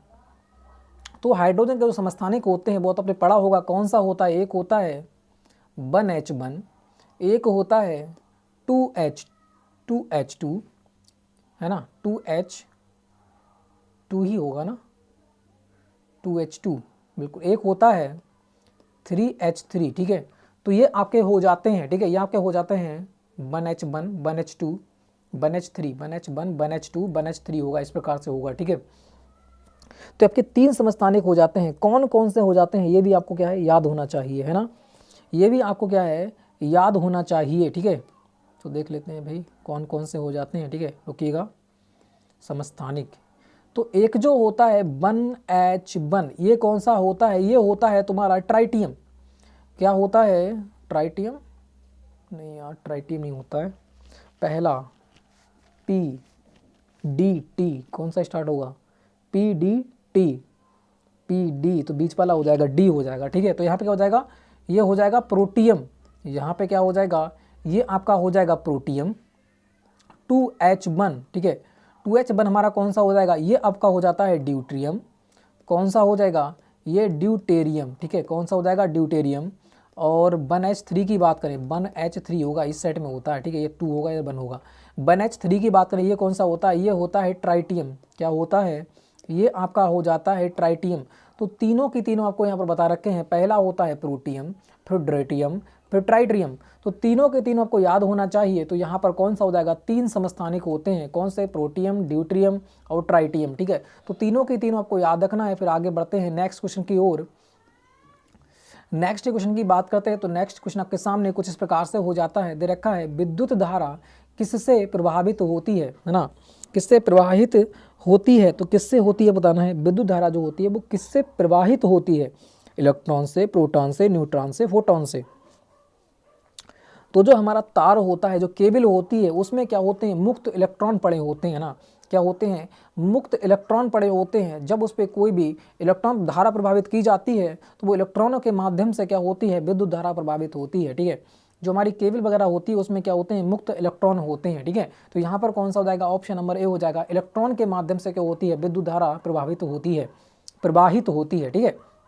आगे बढ़ते हैं नेक्स्ट क्वेश्चन। नेक्स्ट क्वेश्चन का फटाफट आंसर दीजिएगा। यहाँ दे रखा है 30 का, दे रखा है आर्थराइटिस रोग किससे संबंधित है। तो बताना है जोड़ों से है, सिर से है, रक्त से है, हृदय से है। तो आर्थराइटिस में रोगों में क्या होता है? जोड़ों में दर्द होता है। तो यहाँ पर क्या हो जाएगा? ऑप्शन नंबर ए हो जाएगा, जोड़ों से है, ठीक है। आर्थराइटिस रोग किससे संबंधित है? तो ये जोड़ों से संबंधित हो जाता है। तो ऑप्शन नंबर ए यहाँ पर बिल्कुल इजीली राइट हो जाएगा, ठीक है। आगे बढ़ते हैं तो यहाँ से हमारा मैथ भाग जो थर्ड हो जाता है वो कौन सा हो जाता है? मैथ का स्टार्ट होता है, गणित का, ठीक है। तो यहाँ पर हम देखने वाले हैं, फटाफट आंसर दीजिएगा। क्वेश्चन नंबर 31 का सभी लोग आंसर देते हुए यहाँ दे रखा है 49 माइनस 64 एक्स स्क्वायर गुणनखंड क्या होंगे। तो इसका गुणनखंड बताना है, ठीक है। तो इसे हम क्या कर देंगे? इसे हम क्या कर लेंगे? स्क्वायर में चेंज कर लेंगे, ठीक है। इसे हम स्क्वायर में चेंज कर लेंगे तो यहाँ पर कितना आ जाएगा? 40 9 49 दे रखा है, माइनस 64 एक्स स्क्वायर दे रखा है। तो इसको हम स्क्वायर में करेंगे तो कितना आ जाएगा? 7 7 49, तो 7 का स्क्वायर माइनस क्या आ जाएगा? ये 8 8 64, मतलब 8x का स्क्वायर हो जाएगा, ठीक है, 8x का। तो इसे जब खोलेंगे तो ए स्क्वायर प्लस, सॉरी माइनस है ना, तो माइनस करेंगे, माइनस बी स्क्वायर को जब खोलते हैं तो क्या आता है? या तो आता है ए प्लस बी और a माइनस बी। तो इस प्रकार से इस सूत्र में आपका ये खुल जाएगा और आपका आंसर आ जाएगा। तो इसमें खोल लेते हैं इसे, तो ए की जगह ये मान लेते हैं, बी की जगह ये मान लेते हैं, ठीक है। तो यहाँ पर आ जाएगा मतलब 7 माइनस 8x, एक तो ये आ जाएगा, दूसरा तुम्हारा आ जाएगा 7 प्लस 8x। तो अगर इस प्रकार से आपके दे रखे हैं तो वही हमारा आंसर क्या है, राइट हो जाएगा। तो देख लेते हैं 7 माइनस 8x और 7 माइनस दे रखा है तो ये तो होगा नहीं, दोनों माइनस तो होंगे नहीं, एक प्लस का भी होना चाहिए, तो दोनों प्लस के हैं तो ये भी नहीं होगा। यहाँ देखो एक प्लस का है एक माइनस का है, मगर x नहीं दे रखा है तो ये भी नहीं होगा, क्योंकि हमें x होना चाहिए यहाँ पर, ठीक है, x तो होना चाहिए। तो यहाँ पर कौन सा हो जाएगा, इनमें से कोई नहीं, तो यही हमारा क्या हो जाएगा, राइट, इनमें से कोई सा नहीं हो जाएगा। अगर यहाँ पर 8x होता तो हमारा ऑप्शन नंबर जो हो जाता सी राइट हो जाता, मगर यहाँ पर ऑप्शन नंबर डी राइट होगा, ठीक है, क्योंकि यहाँ पर कोई भी ऑप्शन ऐसा नहीं दे रखा है। आगे बढ़ते हैं नेक्स्ट क्वेश्चन। नेक्स्ट क्वेश्चन को यहाँ पर देखिएगा, यहाँ दे रखा है 22,801 का वर्गमूल क्या होगा। अगर मैं बात करता हूँ 22,801 दे रखा है तो वर्गमूल है, तो वर्गमूल में क्या करते हैं, जोड़े बना लेते हैं, जोड़े बना लेंगे तो यहाँ पर इतना आ जाएगा, है ना, यहाँ पर आ जाएगा इतना, इसे पूरा छोड़ दीजिएगा, देख सकते हैं, ठीक है, निकाल सकते हैं इसे। तो एक किस में आएगा, एक किसके स्क्वायर में आता है, या तो आ जाएगा आपके 1 के स्क्वायर में 1 आता है, या तो 9 के स्क्वायर में 1 आता है ना, या तो 9 के स्क्वायर में 1 आता है, 9 में 81, ठीक है। और यहाँ पर देखेंगे तो कितना हो जाएगा, ये कितने के आसपास है, आप कहोगे 200 जो हमारा 28 है वो किसके आसपास है, तो आप कहोगे किसके आसपास है, यहाँ पर देखो किसके आसपास यह हो जाता है, ठीक है। तो बात करेंगे यहाँ पर देखो 14 की बात करेंगे, 14 का स्क्वायर कितना होता है 196, 196 होता है 14 का स्क्वायर। 15 का स्क्वायर कितना होता है, 15 का स्क्वायर होता है 15 15 225, कितना होता है 225। तो किसके आसपास है, तो ये 25 के आसपास। अगर 26 की बात करूँगा, 16 16 कितने होते हैं, 16 16 6 छंग 36, तो कितने हो जाएंगे 16 16 156 होते हैं, तो ये तो बहुत ज़्यादा हो जाए, सॉरी 256 होते हैं, 256, तो ये तो बहुत ज़्यादा हो जाएगा। तो पास में किसके है, 15 के पास में, तो इसका मतलब यहाँ कितना आ जाएगा 15, और पास में है तो कम वाले के पास में है तो कितने बार आएगा, ये एक बार आ जाएगा। तो इसका मतलब 151 का स्क्वायर कन्फर्म ये होना चाहिए, ठीक है, 151 का स्क्वायर ये होना चाहिए था, अगर सही है तब, ठीक है, अगर सही है तब की बात कर रहा हूँ, वरना ये नहीं होगा, ठीक है। अगर 151 को हम देख लेते हैं करके, ठीक है, 151 का मल्टीप्लाई करके देख लेते हैं, इसका होगा तो होगा, वरना किसी का भी नहीं होगा। तो 1 एकम 1 5 1, ठीक है, मल्टीप्लाई कितना हो जाएगी 5 एकम 5 5 25 के 5 5 एकम 5 2 7, यहाँ करेंगे तो कितना आ जाएगा फिर 1 5 और 1, ठीक है, जोड़ेंगे तो कितना आ जाएगा 0 आ जाएगा, ठीक है, जोड़ेंगे तो कितना आ जाएगा 0 आ जाएगा, फिर 5 5 10 का 0, यहाँ 1 होगा, ठीक है, यहाँ 1 होगा, 5 5 10 का 0 1 लगा, 7 8 9 और 1 10, ठीक है, 5 6 7 और एक कितना आ जाएगा 8 हो जाएगा, तो यहाँ पर 8 आ गया।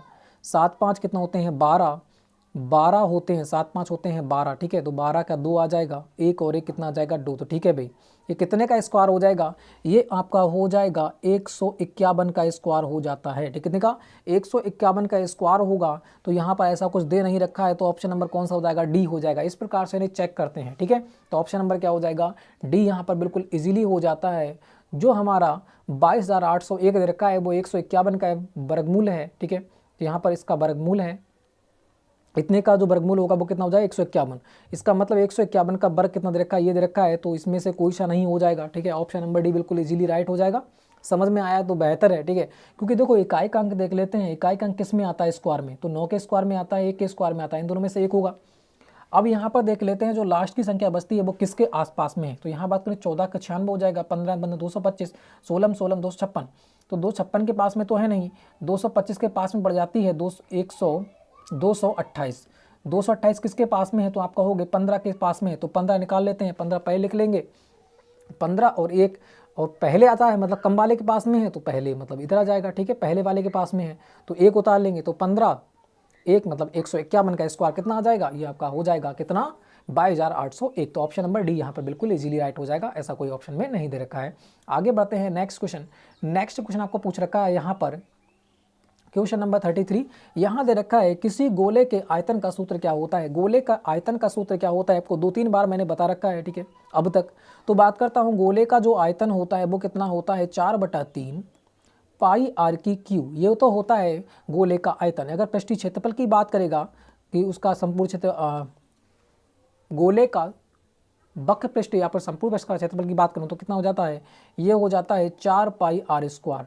तो ये भी आपको याद रखना है, ये भी पूछ सकता है एग्जाम में। तो यहाँ पर देखा है आयतन का सूत्र क्या होगा, तो कितना हो जाएगा 4 पाई आर की क्यू हो जाएगी। तो यहाँ पर आर की क्यू होना चाहिए, ठीक है, यहाँ पर क्यू होना चाहिए थी, तभी हमारा कौन सा हो जाएगा, ऑप्शन नंबर बी राइट होगा। अगर नहीं दे रखी है तो हमारा कौन सा राइट होगा, इनमें से नहीं। कौन सा हो जाएगा, इनमें से नहीं, क्योंकि होना कितना चाहिए 4/3 पाई आर की क्यू इसके आयतन का सूत्र होता है। संपूर्ण पृष्ठ की बात करेंगे तो 4 पाई आर स्क्वायर होता है, ठीक है। तो ये भी दोनों के दोनों आपको याद रखना है। तो ऑप्शन नंबर डी हो जाएगा, इनमें से कोई सा नहीं, क्योंकि यहाँ पर ऐसा कुछ नहीं दे रखा है, स्क्वायर स्क्वायर दे रखे हैं, क्यू होना चाहिए था, ठीक है। आगे बढ़ते हैं नेक्स्ट क्वेश्चन। नेक्स्ट क्वेश्चन को यहाँ पर देखिएगा, नेक्स्ट क्वेश्चन का जो आंसर रहने वाला है हमारा कौन सा हो जाएगा, ठीक है। यहाँ पर दे रखा है, ये फार्मूला है, ठीक है, ये फार्मूला है किसका है बताना है, ठीक है। ये फार्मूला जो है वह किसका है आपको बताना है सभी लोग। इस क्वेश्चन का आंसर कौन सा हो जाएगा, ये किसका सूत्र है, बहुलक का है, माध्यिका का है, या फिर हो जाता है समांतर माध्य का, इनमें से कोई सा नहीं। तो हाई स्कूल इंटर में अपना पढ़ा होगा माध्य। एक तो माध्य होता है बिल्कुल बेसिक वाला जिसे हम औसत कहते हैं, मगर यहाँ पर जो फार्मूला दे रखा है वो किसका है, एक सारणी आती है उसका फार्मूला यहाँ पर दे रखा है, ठीक है। तो यहाँ पर जो समांतर माध्य की एक सारणी आती है उसका फार्मूला दे रखा है, ठीक है। ये सूत्र जो है किसका है, समांतर माध्य का सूत्र हो जाता है। हाई स्कूल इंटर आपने पढ़ा होगा, बहुत ही इजी प्रकार से कर सकते हैं इस प्रकार से, ठीक है। आगे बढ़ते हैं, नेक्स्ट क्वेश्चन को देखिएगा। नेक्स्ट क्वेश्चन का आंसर हमारा कौन सा रहने वाला है, 35 कह रहा है एक साइकिल के पहिए की त्रिज्या दे रखी है कितनी, 42 सेंटीमीटर। तो रखा है 400 चक्कर में यह पहिया कितनी दूरी तय करेगा। तो फटाफट इस क्वेश्चन का आंसर दीजिएगा। एक साइकिल के पहियों की त्रिज्या दे रखी है 42 सेंटीमीटर, 400 चक्कर में यह पहिया कितनी दूरी तय करेगा। तो यहाँ पर ध्यान से देखो, मैंने बता रखा है पहिया क्या होता है, पहिया होता है गोल, पहिया होता है गोल। त्रिज्या दे रखी है कितनी, 42 दे रखी है त्रिज्या, इसमें दे रखी है ना आर त्रिज्या 42। तो निकालना क्या है, मुझे निकालना पड़ेगी इसकी परिधि, क्योंकि ये जब मैं यहाँ से यहाँ तक निकाल पाऊंगा, इसकी परिधि निकाल पाऊंगा, तभी मैं काउंट कर पाऊंगा कि 400 चक्कर में वह कितनी चलेगी, ठीक है। तो परिधि का सूत्र कितना होता है, जो परिधि का सूत्र होता है वो कितना होता है 2 पाई आर। कितना होता है 2 पाई, तो इसमें रख दीजिएगा 2 × 22/7 और मल्टीप्लाई कितना हो जाएगा 42, क्योंकि आर बराबर 42 दे रखा है। आर बराबर कितना रखा है 42, त्रिज्या 42 दे रखी है, तो कितना हो जाएगा 42। तो 7 छंग कितना हो जाएगा 42, ठीक है। तो अभी से मल्टीप्लाई करके निकाल सकते हैं, तो कितना हो जाएगा 44, 2 दूनी 4, 2 दूनी 4 मल्टीप्लाई 6, इनको ऐड मल्टीप्लाई करूंगा 6 चौक 24 के 4 यहाँ से लगे थे, 6 चौक 24, 25 26 कितना हो जाएगा, ये आपका हो जाएगा 264। एक बात करूं, एक चक्कर में वो जब घूमता है तो कितना घूमता है 264 सेंटीमीटर आपका घूम जाता है। तो दे रखा है 400 चक्कर में कितना घूमेगा, जब 100 चक्कर में इतना सेंटीमीटर घूम रहा है तो 400 चक्कर में कितना घूमेगा। तो आप कहोगे कि इतने को इससे मल्टीप्लाई कर दो, ठीक है। जो दे रखा है 264 दे रखा है, कितना 264 दे रखा है, इसे किससे मल्टीप्लाई कर दो 400 से मल्टीप्लाई कर दो, तभी आपका आंसर निकल के आ जाएगा। मगर यहाँ बात करूँ सेंटीमीटर में दे रखा है, ठीक है, और यहाँ ऑप्शन की बात करता हूँ तो मीटर में दे रखा है। तो 100 सेंटीमीटर, 1 मीटर बराबर कितने होते हैं 100 सेंटीमीटर होते हैं, ठीक है ना।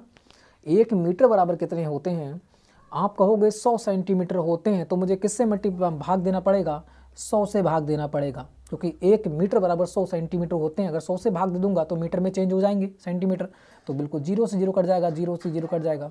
तो कितना आ जाएगा 4 चौक 16 का 6 यहाँ से लगा, 1 4 छंग 24 और 1 25 के 5 यहाँ से लगे 2, 4 दूनी 8 9 10, तो कितना आ जाएगा, ये आपका निकल के आ जाता है 1056 मीटर। तो कौन सा हो जाएगा 1056 कहाँ दे रखा है, ऑप्शन नंबर ए में। बिल्कुल इजीली इस क्वेश्चन को निकाल सकते हो आप, ठीक है। क्योंकि एक चक्कर की अगर हम राउंड की निकाल लेंगे कि एक राउंड में कितना चलता है, तो निकाल लेंगे कि 400 चक्कर में वह कितना चलेगा। तो परिधि ज्ञात करना पड़ेगी, तो परिधि का सूत्र होता है 2 पाई आर, परिधि का सूत्र होता है 2 पाई आर। मैंने निकाल दिया इसमें मान रख के। तो जो हमारी परिधि निकल के आई, मतलब एक राउंड निकल के आया, वो कितने का, वो निकल के आया है हमारा 264 सेंटीमीटर का। तो दे रखा है 400 चक्कर में कितने तय करेगा, तो 264 एक चक्कर में घूमता है, तय करता है, तो 400 चक्कर में कितना करेगा 264 मल्टीप्लाई 400। यहाँ मीटर में चेंज करना है तो 100 से भाग दूँ, क्योंकि 1 मीटर बराबर 100 सेंटीमीटर होते हैं। तो मीटर बनाने को मैं क्या करूँगा 100 से भाग दूंगा, तो फिर उसके बाद जो बचेगा 264 मल्टीप्लाई 4 मल्टीप्लाई कर दूंगा दोनों का, तो कितना हो जाएगा 1056 यहाँ पर निकल के आ जाता है, ऑप्शन नंबर ए इजी हो जाता है। लाइक करो, शेयर करो, सब्सक्राइब भी करो चैनल के लिए, ठीक है। नेक्स्ट क्वेश्चन की बात करते हैं 36 का। देखिएगा यहाँ दे रखा है अमित ने एक घड़ी 5% हानि में इतने रुपए में बेची। कह रहा है घड़ी का क्रय मूल्य क्या है। एक बात बताइए, अपने आप में कोई वस्तु कितने होती है 100% होती है, वो कह रहा है कि मैंने 5% की हानि पर बेच दी, तो मुझे हानि कितने की हुई, तो आप कहोगे 5% की। मेरी वस्तु कितनी थी 100% की, जब मुझे 5% की हो गई कितना घाटा, तो मेरे पास वस्तु जो मैंने बेची होगी कितने बेची होगी, आप कहोगे 95% में भाई तुमने बेच दी होगी। तो मतलब जो बेची है वो कितने में बेची है, यहाँ पर बेची है 190 में, मगर यहाँ कह रहा हूँ कि भाई 95% मैंने बेची है तभी मुझे 5% की हानि हुई है। इसका मतलब जो 95% दे रखा है वो किसके बराबर है, आप कहोगे 190 के बराबर है। तो निकालना क्या है, क्रय मूल। और क्रय मूल मतलब क्या होता है, अपने आप में वस्तु। तो वस्तु मैंने कितनी मानी थी 100%, तो 100% निकालना है मुझे, ठीक है। तो 1% बराबर निकल के कितना आ जाएगा, आप कहोगे 190 बटे 95% से भाग दे दूंगा तो कितना आ जाएगा, 1% की वैल्यू निकल के आ जाएगी। मुझे 100% की वैल्यू ज्ञात करना है, तो इधर भी मैं मल्टीप्लाई 100 से करूंगा और इधर भी मल्टीप्लाई मैं 100 से करूंगा, तो 100% की वैल्यू निकल के आ जाएगी। तो इसका मतलब जो 100% की वैल्यू निकल के आएगी वो कितनी आने वाली है, 190 बटे 95 मल्टीप्लाई कितनी आ जाएगी, आप कहोगे 100। बस ये सॉल्व कर दूंगा, मेरे पास आंसर निकल के आ जाएगा, है ना। सॉल्व कीजिएगा, कितना आने वाला है। अगर मैं 5 से काटूं तो कितनी बार जाएगा, कहोगे 5 एकन 5, 5 नेम 45, और यहाँ हो जाएगा 5 दूनी 10, 20 बार। 19 से काटूंगा तो एक बार कटेगा, तो ये कितना आ जाएगा, यहाँ पर 200 आ जाएगा, मल्टीप्लाई करूँगा 20 से तो यहाँ पर कितना आने वाला है, 200 रुपये आपका हो जाएगा। क्रय मूल्य जो था वो कितना रुपए था, 200 रुपये। तो कहाँ दे रखा है, ऑप्शन नंबर बी दे रखा है, बिल्कुल ईजिली।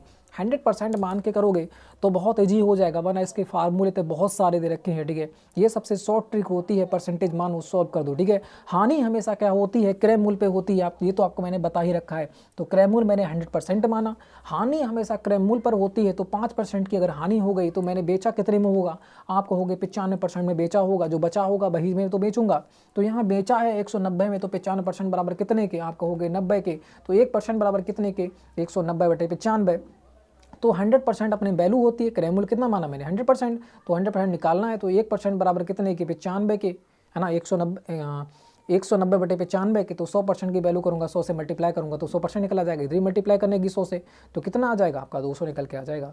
तो 200 रुपये इसका क्या हो जाता है, क्रय मूल्य हो जाता है, ठीक है। आगे बढ़ते हैं, फिर नेक्स्ट क्वेश्चन देखो। नेक्स्ट क्वेश्चन का आंसर जो रहने वाला है वो हमारा कौन सा हो जाता है, यहाँ दे रखा है 37। किसी सामान को 229 रुपये में बेचने पर एक व्यापारी को 6% का नुकसान होगा, तब सामान का क्रय मूल्य कितना होगा, ये आपको बताना है, ठीक है। देखो फिर यहाँ पर निकल के आता है, ठीक है। एक सामान को बेचा कितने में, बेचा 329 में। बेचने पर व्यापारी को जो 6% का क्या हुआ, नुकसान हुआ। और आपको पता है नुकसान हमेशा किस पे होता है, क्रय मूल्य पर होता है, ठीक है। और क्रय मूल्य ही यहाँ पर निकालने को फिर दे रखा है। तो क्रय मूल्य अपने आप में क्या होता है, 100% होता है, परसेंट निकाल के ही करेंगे। हानि हमेशा किस पे होती है, क्रय मूल्य पर।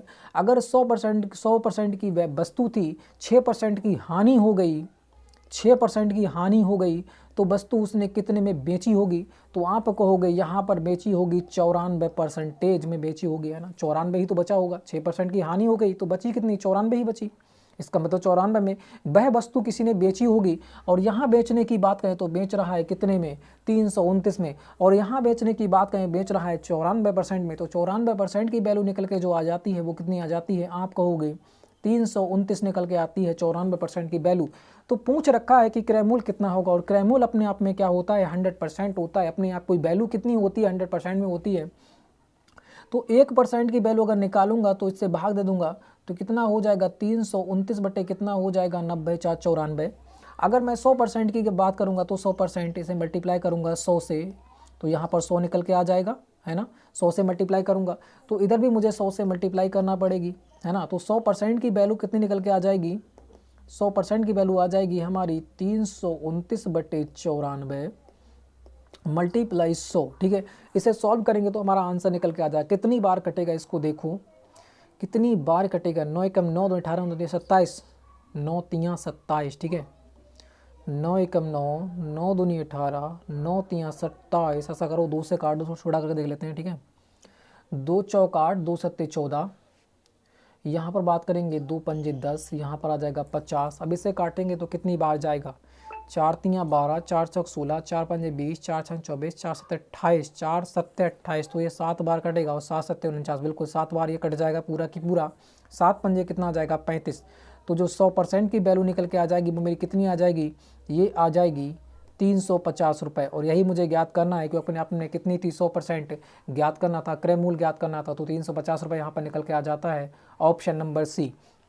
ईजी हो जाता है, 100% वैल्यू मान लेते हैं किसी चीज़ को तो ठीक है, क्योंकि क्रय मूल्य हमने 100% मान लिया और ये क्रय मूल्य 100% मानना पड़ेगा क्योंकि हानि हो रही है और हानि हुई 6% की, तो 100% वैल्यू थी अपने आप में, 6% की हानि हो गई। हानि हमेशा होता है क्रय मूल्य पे, क्रय मूल्य माना है मैंने 100, 6% की हानि हो गई तो बचा कितना, 94, 94 में उसने बेचा होगा, मगर यहाँ कह रहा है 94 में नहीं बेचा है, मैंने 329 रुपये में से बेच दिया, तो 94% की वैल्यू कितनी आ जाएगी 334, तो 1% की वैल्यू कितनी आ जाएगी 329 बटे कितना हो जाएगा 94, तो 100% की वैल्यू 100 से मल्टीप्लाई करूंगा एक में तो 100 निकल के आ जाएगा, यहाँ भी मल्टीप्लाई करने की पड़ेगी, दोनों ही मल्टीप्लाई करते हैं ना, तो बिल्कुल, तो यहाँ भी मल्टीप्लाई हो जाएगी, तो 100% की वैल्यू बराबर कितनी आ जाएगी 329 बटे 94 मल्टीप्लाई 100, जब सॉल्व करूंगा तो कितना आ जाएगा आपका, हो जाएगा 350 रुपये। तो वेरी इजी क्वेश्चन आपका हो जाता है, आराम से इस क्वेश्चन को कर सकते हो। ठीक है, आगे बढ़ते हैं, लाइक करो, चैनल को सब्सक्राइब करो। ठीक है, और भाई वीडियो को शेयर कर दो, बहुत कम लोग यहाँ पर जुड़े हुए हैं। ठीक है, आगे बढ़ते हैं फिर नेक्स्ट क्वेश्चन की ओर। नेक्स्ट क्वेश्चन आपका गुणनखंड का हो जाता है, तो इस क्वेश्चन को ध्यान से देखिएगा। ठीक है, इस क्वेश्चन को थोड़ा सा ध्यान से देखना है, रुकिएगा, क्या हो रहा है भाई, थोड़ा सा रुकिएगा यहाँ पर।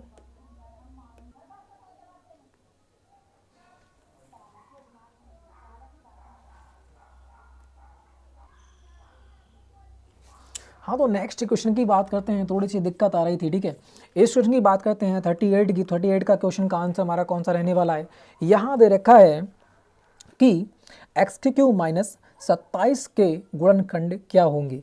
तो गुणनखंड में आपको इसे खोलना है, अगर आपको इसके फार्मूले याद होंगे तो बिल्कुल इजीली आप इसे कर सकते हो। तो यहाँ पर बात करते हैं, यहाँ पर दे रखा है x³ और माइनस 27, तो ये q में है तो इसको भी हम क्या कर लेते हैं, q में बदल देते हैं। जब q में इसे बदलेंगे तो कितना आ जाएगा, x का q तो रहेगा ही रहेगा, और इसका q करेंगे 3 3 9 3 27, तो यहाँ पर कितने का q हो जाएगा, 27 को लिख सकते हैं कि 3 का q 27 को लिख सकते हैं ना, 3 की 3 बार मल्टीप्लाई, 3 3 9 3 27, तो यहाँ पर क्या जाएगा x का q माइनस 3 का q। अब ये हमारा फार्मूला बन जाता है किसका, a का q माइनस b का q। ये आपने फार्मूला सुना होगा ना, इसे जब खोलते हैं तो किस में खुलता है, तो ये हो जाता है a माइनस बी और ब्रैकेट में क्या हो जाता है a square plus b square plus ab, यही तो होता है ना, प्लस क्या हो जाता है ab, बिल्कुल सही है ना, ab ही में खुलता है। तो ये हमारा क्या हो जाता है, फार्मूला हो जाता है। बस इसमें हमें पुट कर देना है, ये हमें a आ जाता है, ये हम b मान लेते हैं। ठीक है, बस हमारा आंसर आ जाएगा, इसमें पुट कर देंगे। तो यहाँ पर बात करते हैं, यहाँ पर दे रखा है x का q माइनस 3 का q दे रखा है, तो इसे खोलेंगे तो किस में खुलेगा, ये a की जगह x आ जाएगा, b की जगह 3। ठीक है, तो यहाँ पर कितना हो जाएगा x माइनस 3। ठीक है, x माइनस 3 हो जाएगा, फिर ब्रैकेट में a की q मतलब x का स्क्वायर, माइनस नहीं होगा तो यहाँ प्लस हो जाएगा, कोई प्लस हो जाएगा। ठीक है, और b का कितना हो जाएगा, b का दे रखा है 3 का स्क्वायर, 3 3 कितना हो जाएगा 9, और प्लस फिर 2a मतलब इन दोनों की मल्टीप्लाई तो कितना हो जाएगा 3x हो जाएगा। तो ये हमारा फार्मूला यहाँ पर खुल के आ जाता है, तो ये हमारा आंसर होने वाला है। ठीक है, इसको देखो कहाँ पर दे रखा है, अगर बात करता हूँ x माइनस 3 दे रखा है, बिल्कुल दे रखा है, x की q है, फिर 3x है, फिर 9 है, तो बिल्कुल प्लस में दे रखा है, तो ये हो सकता है, ये प्लस है तो ये तो होगा नहीं ना, ये होगा, इन दोनों में से एक रहने वाला है। यहाँ माइनस का दे रखा है, सभी प्लस के होते हैं, तो ये भी नहीं होगा, तो एक ही बचता है ऑप्शन नंबर ए, तो ये हमारा राइट आंसर हो जाता है। ठीक है, x minus 3 x square plus 3x, ये किधर भी कैसा कर सकते हैं इसे, 3x प्लस 9। ठीक है, तो इसे इस प्रकार से भी लिख सकते हैं, x माइनस 3 ब्रैकेट x का q, ठीक है, x का स्क्वायर सॉरी एक्स स्क्वायर और प्लस कितना आ जाएगा 3x प्लस कितना आ जाएगा 9, इस प्रकार से भी इसे लिख सकते हैं। तो ऑप्शन नंबर कौन सा राइट रहने वाला है, ऑप्शन नंबर ए रहने वाला है। बिल्कुल इजीली कर सकते हैं ना, आराम से इसे खोल सकते हो फार्मूले से, a की q माइनस b की q से। आगे बढ़िएगा, फिर नेक्स्ट क्वेश्चन आपके सामने दे रखा है, नेक्स्ट क्वेश्चन को देखिएगा, नेक्स्ट क्वेश्चन का आंसर हमारा कौन सा रहने वाला है। ठीक है, बिल्कुल यहाँ दे रखा है 44 दे रखा है, यदि 3:7 बराबर दे रखा है 39 अनुपात x, तो x का मान क्या होगा, तो इसे इस प्रकार से लिख सकते हैं 3/7 बराबर कितना आ जाएगा 39 बटे कितना आ जाएगा x, तो x बराबर ज्ञात करना है। ठीक है, इससे इधर मल्टीप्लाई हो जाएगी, इससे इधर मल्टीप्लाई हो जाएगी, तो कितना आ जाएगा, ये आपका हो जाएगा 3x बराबर 30 9 39 मल्टीप्लाई क्या हो जाएगा 60। ठीक है, इसकी मल्टीप्लाई, इससे इसकी मल्टीप्लाई, तो x बराबर मेरे पास का निकल के आ जाएगा, ये आ जाएगा 3/9 मल्टीप्लाई 7 है ये, ठीक है। इससे 7 बटे कितना हो जाएगा, ये 3 है जो नीचे चला जाएगा, ये कहाँ जाएगा, यहाँ पर आ जाएगा ये वाला 3, ठीक है। 3 से काटूंगा, 3 एकम 3, 3 3 9, 13 सत्ते कितना हो जाएगा 91। तो x बराबर जो आने वाला है वो कितना आ जाएगा, ये आपका 91 निकल के आ जाएगा। तो ये हमारा क्या हो जाएगा, आंसर हो जाएगा। बिल्कुल ईजी हो जाता है, ऑप्शन नंबर सी। आराम से इस क्वेश्चन को कर सकते हैं। मैंने आपको बता रखा था इसकी मल्टीप्लाई होती है, इसकी मल्टीप्लाई होती है, तो यहाँ से भी काट सकते हैं। 3 एकम 3, 3 3 9, 13 सत्ते 91, तो वैसे ही आंसर आ जाएगा ऑप्शन नंबर सी, ठीक है। अगर को माइंड में ये फिक्स होना चाहिए किस प्रकार से ये सॉल्व होता है। आगे बढ़ते हैं, नेक्स्ट क्वेश्चन यहाँ पर दे रखा है। इस क्वेश्चन को देखिएगा यहाँ पर 45, निम्नलिखित चित्र में x का मान क्या होगा। तो आपको पता है एक रेखा जो होती है वो कितने अंश की होती है, अपने आप में कितने के अंश की होती है, 180 अंश की एक सीधी रेखा होती है। यहाँ पर एक तो दे रखा है आपका कितना 70 9 79 डिग्री, प्लस कितना दे रखा है, दे रखा है x, प्लस दे रखा है आपको 40, और बराबर जो टोटल रेखा होती है वो कितने की होती है, 180 डिग्री की होती है। बस ये कर देना है, हमारा सॉल्व हो जाएगा। यहाँ पर ऐड करूँगा तो कितना आ जाएगा, 7 4 हो जाएगा तुम्हारा 11, तो कितना आ जाएगा, ये हो जाएगा 7 4 11 109, प्लस कितना आ जाएगा x, और बराबर में जो आ जाएगा वो कितना आ जाएगा 180 डिग्री हो जाएगा, ठीक है। तो मुझे x बराबर निकालना है। x बराबर की बात करता हूँ तो कितना आ जाएगा 180 डिग्री माइनस कितना आ जाएगा 119 डिग्री। जब हम x की बात करेंगे तो मेरा कितना निकल के आएगा, यहाँ पर देखो 10 में से 9 जाएगा, बचेगा कितना 1, मैंने 1 यहाँ पर निकाल लिया, यहाँ बचेगा 7, 7 में से 1 जाएगा 6, तो कितना आ जाएगा 61 डिग्री मेरे आ जाएगा यहाँ पर आंसर। तो x बराबर जो आने वाला है वो कौन सा हो जाएगा, 61 डिग्री, ऑप्शन नंबर बी। बिल्कुल इजी क्वेश्चन हो जाता है। एक लाइन अपने आप में क्या होती है, अपने आप में एक लाइन जो होती है वो कितना होती है, 180 डिग्री सेल्सियस की होती है ना, 180 डिग्री की होती है। यहाँ दे रखा है कि एक लाइन यहाँ से यहाँ तक का जो दे रखा है वो कितना दे रखा है, दे रखा है आपका 70 9 69 प्लस x प्लस 40, यही दे रखा है, यही मैंने ऐड कर दिया, बराबर रख दिया कितने पे, पूरी उस पे 180 पे। सॉल्व करूंगा तो मेरे पास कितना आ जाएगा, x बराबर 61 निकल के यहाँ पर आ जाता है। आगे बढ़ते हैं फिर नेक्स्ट क्वेश्चन को देखो, ये हमारा टाइप हो जाता है टाइप 4, ठीक है। कौन सा हो जाता है, ये हमारा टाइप 4 हो जाता है। तो इसमें हमें क्या देखने को मिलता है, जो इसमें हमें देखने को मिलता है वह देखने को मिलता है रीजनिंग, ठीक है। इसमें हमें रीजनिंग का टॉपिक आपका हो जाता है, तो इसको देख लेते हैं फटाफट, ठीक है। 5 क्वेश्चन देखने को मिलते हैं रीजनिंग से। 5 क्वेश्चन जो हैं वो किससे देखने को मिलते हैं, यह आपके रीजनिंग से देखने को मिलते हैं, ठीक है। तो फटाफट इन्हें देख लेते हैं। हाँ, तो इस क्वेश्चन को देखिएगा, ये क्वेश्चन क्या कह रहा है हमारा, ठीक है। क्वेश्चन नंबर बात करते हैं 46 की, ये थोड़ी सी दिक्कत कर रहा है, हैंग मार रही है, ठीक है। बात कर रखा है यहाँ पर सीरीज का क्वेश्चन दे रखा है, किसका क्वेश्चन दे रखा है, सीरीज का क्वेश्चन दे रखा है, और बिल्कुल इजी क्वेश्चन है, इसको देखिएगा, ठीक है। इसको देखिएगा, इसका आंसर हमारा कौन सा रहने वाला है, ठीक है। बिल्कुल, अगर मैं बात करता हूँ यहाँ पर सीरीज दे रखा है कितना 94 दे रखा है, फिर 88 दे रखा है, 82 दे रखा है, 76 दे रखा है, 70 दे रखा है, और पूछ रखा है फिर 58 दे रखा है। तो बताना है यहाँ पर कौन सा आंसर आने वाला है, ठीक है। तो बताइएगा फटाफट। यहाँ पर हो क्या रहा है, बहुत धीमे धीमी संख्या घटती जा रही है, इसका मतलब क्या होगा, डिफरेंस होता होगा, है ना, डिफरेंस ही होगा और कुछ हो नहीं सकता इसमें। तो यहाँ पर कितना आ जाएगा, यहाँ बात करता हूँ तो -6 का डिफरेंस, फिर बात करते हैं फिर -6 का डिफरेंस, फिर देखो यहाँ पर फिर -6 का डिफरेंस, फिर देखेंगे तो फिर -6 का डिफरेंस। तो ये सीरीज चल रही तो यहाँ पर भी -6 का होगा, और यहाँ पर भी क्या हो जाएगा -6 का। -6 करूँगा तो यहाँ पर मेरे पास कितना आने वाला है, आप कहोगे 74, और 74 में से -6 करूँगा तो 58 हो जाएगा। बिल्कुल सही, सॉरी यहाँ पर 64 होगा, 64 होगा। तो ऑप्शन नंबर कौन सा रहने वाला है, क्योंकि 70 तो है ही, तो यहाँ पर 64 आएगा। तो ऑप्शन नंबर कौन सा हो जाएगा, ऑप्शन नंबर जो है ए यहाँ पर बिल्कुल इजीली राइट हो जाएगा, ठीक है।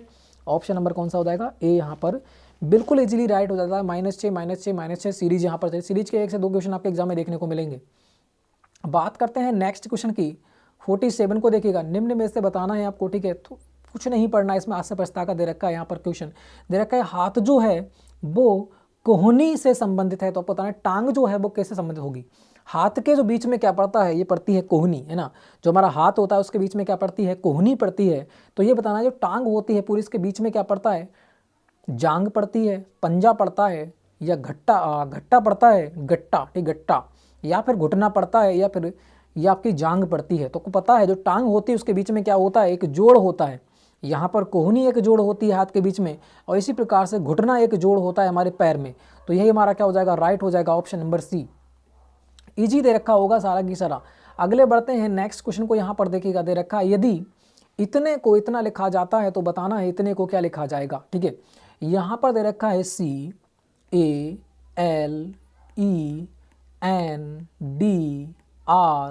है ना, DAR दे रखा है, DA और कितना आ जाएगा, आगे हो जाएगा तुम्हारा R। तो यहाँ लिख क्या रहा है, लिख रहा है आपका CLANE, है ना, AD और कितना लिख रहा है, R लिख रहा है। तो हो क्या रहा है, देखो ये तो सेम लिखा है इसने, ये तो सेम लिखा, यहाँ से ये कर दिया, यहाँ से ये किया, ये यहाँ से ये कर दिया, यहाँ से ये कर दिया, यहाँ भी उसने ये किया, यहाँ भी ये किया, ये बाकी इसका सेम लिख दिया उसने। ठीक है, तो यही हमारे क्या है, इसमें दूसरे वाले में चलाना है। तो यहाँ पर रखा है CIRCULA और R दे रखा है। तो इसमें बाकी तो ये होंगे लास्ट वाले, शुरू वाले सेम हो जाएंगे। तो यहाँ पर C और R तो होना ही चाहिए। यहाँ पर I दे रखा है, ये भी कैंसल। यहाँ पर CR बिल्कुल सही है, CA दे रखा है तो ये भी कैंसल, और I दे रखा है तो ये भी कैंसिल। तो हमारा कौन सा हो जाएगा, ऑप्शन नंबर बी हो जाएगा। बाकी चेक करने की कोई ज़रूरत ही नहीं है। ठीक है, और वरना तो कर भी सकते हैं इस प्रकार से, इन्हें कर देना। ठीक है, इस प्रकार से निकल के आ जाएगा। तो यहाँ पर कौन सा हो जाएगा, A यहाँ पर आ जाएगा, L यहाँ पर हो जाएगा, U यहाँ पर हो जाएगा, C यहाँ पर हो जाएगा, R यहाँ पर हो जाएगा, I। तब भी आपका कौन सा आ जाएगा, ऑप्शन नंबर बी ही रहने वाला है। ठीक है, आगे बढ़ते हैं। सारा करने की जरूरत नहीं एग्जाम में, जो थोड़े से हिंट मिल जाए वही हमारा आंसर हो जाएगा। ठीक है, आगे बढ़ते हैं नेक्स्ट क्वेश्चन। ये हमारा ब्लड रिलेशन से क्वेश्चन हो जाता है। तो इस क्वेश्चन को ध्यान से देखिएगा, इस क्वेश्चन का आंसर हमारा कौन सा हो जाएगा। ठीक है, ब्लड रिलेशन का क्वेश्चन है, फटाफट इस क्वेश्चन का आंसर दीजिएगा। यहाँ दे रखा है ए बी का भाई है, सी ए की माँ है, डी सी का पिता है, ई बी का पुत्र है। तो यह बताइए कि ए से डी का क्या संबंध है ना, ए से डी का क्या संबंध है। तो फटाफट इस क्वेश्चन का आंसर दीजिएगा। बिल्कुल, ये दे रखा है ए बी का भाई है, जो ए है वह बी का कौन है, भाई है। तो इसका मतलब ए जो है वो बी का कौन हो जाता है, भाई हो जाता है। उसके बाद दे रखा है, भाई को प्लस में कर देंगे। ठीक है, सी ए की माँ है, तो पीढ़ी मतलब कहाँ पहुँच गई, ऊपर पहुँच गई, है ना, एक पीढ़ी ऊपर। तो सी जो है वो किसकी हो जाएगी, ए की माँ हो जाएगी। तो माँ को हम क्या कर देंगे, माइनस से। फिर दे रखा है डी सी का पिता है। अब सी का भी पिता कौन है, डी है। तो ये हम किससे कर देंगे, प्लस से कर देंगे। तो एक पीढ़ी और ऊपर पहुँच गए। उसके बाद वह कह रहा है ई बी का पुत्र है। अब जो ई जो है वो बी का पुत्र है, तो एक पीढ़ी नीचे आ गया, इसका पुत्र है तो प्लस कर देंगे। बी का जेंडर में कन्फर्म नहीं, बी कौन है। तो यह बताइए कि ए से डी का क्या रिश्ता है, मतलब जो ए है डी का क्या रिश्ता है, मतलब से किसके ऊपर है, ए के ऊपर। तो इससे इसका बताना है कि आपको बताना है जो डी है वो ए का कौन है, क्योंकि से किसके पीछे है, ए के पीछे है। तो ए से पूछेगा डी कौन है। ठीक है, ए जो है ए से पूछेगा डी तेरा कौन है, बता बे डी कौन है ए का। तो आपको बताना है पुत्र है, पौत्र है, नाना है, पितामह है। तो यहाँ पर देखो ए की माँ का पिता, ए का कौन लगेगा, आप कहोगे नाना लगेगा। तो ऑप्शन नंबर कौन सा हो जाएगा, ऑप्शन नंबर सी यहाँ पर बिल्कुल इजीली राइट हो जाएगा। कौन लगेगा, नाना लगेगा। ठीक है, आगे बढ़ते हैं नेक्स्ट क्वेश्चन, और ये हमारा लास्ट ही क्वेश्चन हो जाता है। ठीक है, और वीडियो को शेयर करना है, लाइक करना है, सब्सक्राइब करना है। ठीक है, तो ये तो सभी को पता ही है। और लास्ट में एक जानकारी आपको बहुत ही महत्वपूर्ण दी जाएगी। ठीक है, जिसमें आपको फ़ायदा होने वाला है। यहाँ दे रखा है चौराहे पर एक दिशा सूचक खंबा लगा था। एक चौराहा था, उस पर दिशा सूचक खंबा लगा हुआ था। एक दुर्घटना के कारण खंबा इस प्रकार घूम गया, कोई दुर्घटना आई, तूफान आया और खंबा घूम गया। ठीक है, तो घूम गया कि पूर्व दिशा का सूचक दक्षिण दिखाने लगा। पूर्व में जाता था तो वह रास्ता कहाँ दिखाने लगा, अब दक्षिण की ओर दिखाने लगा।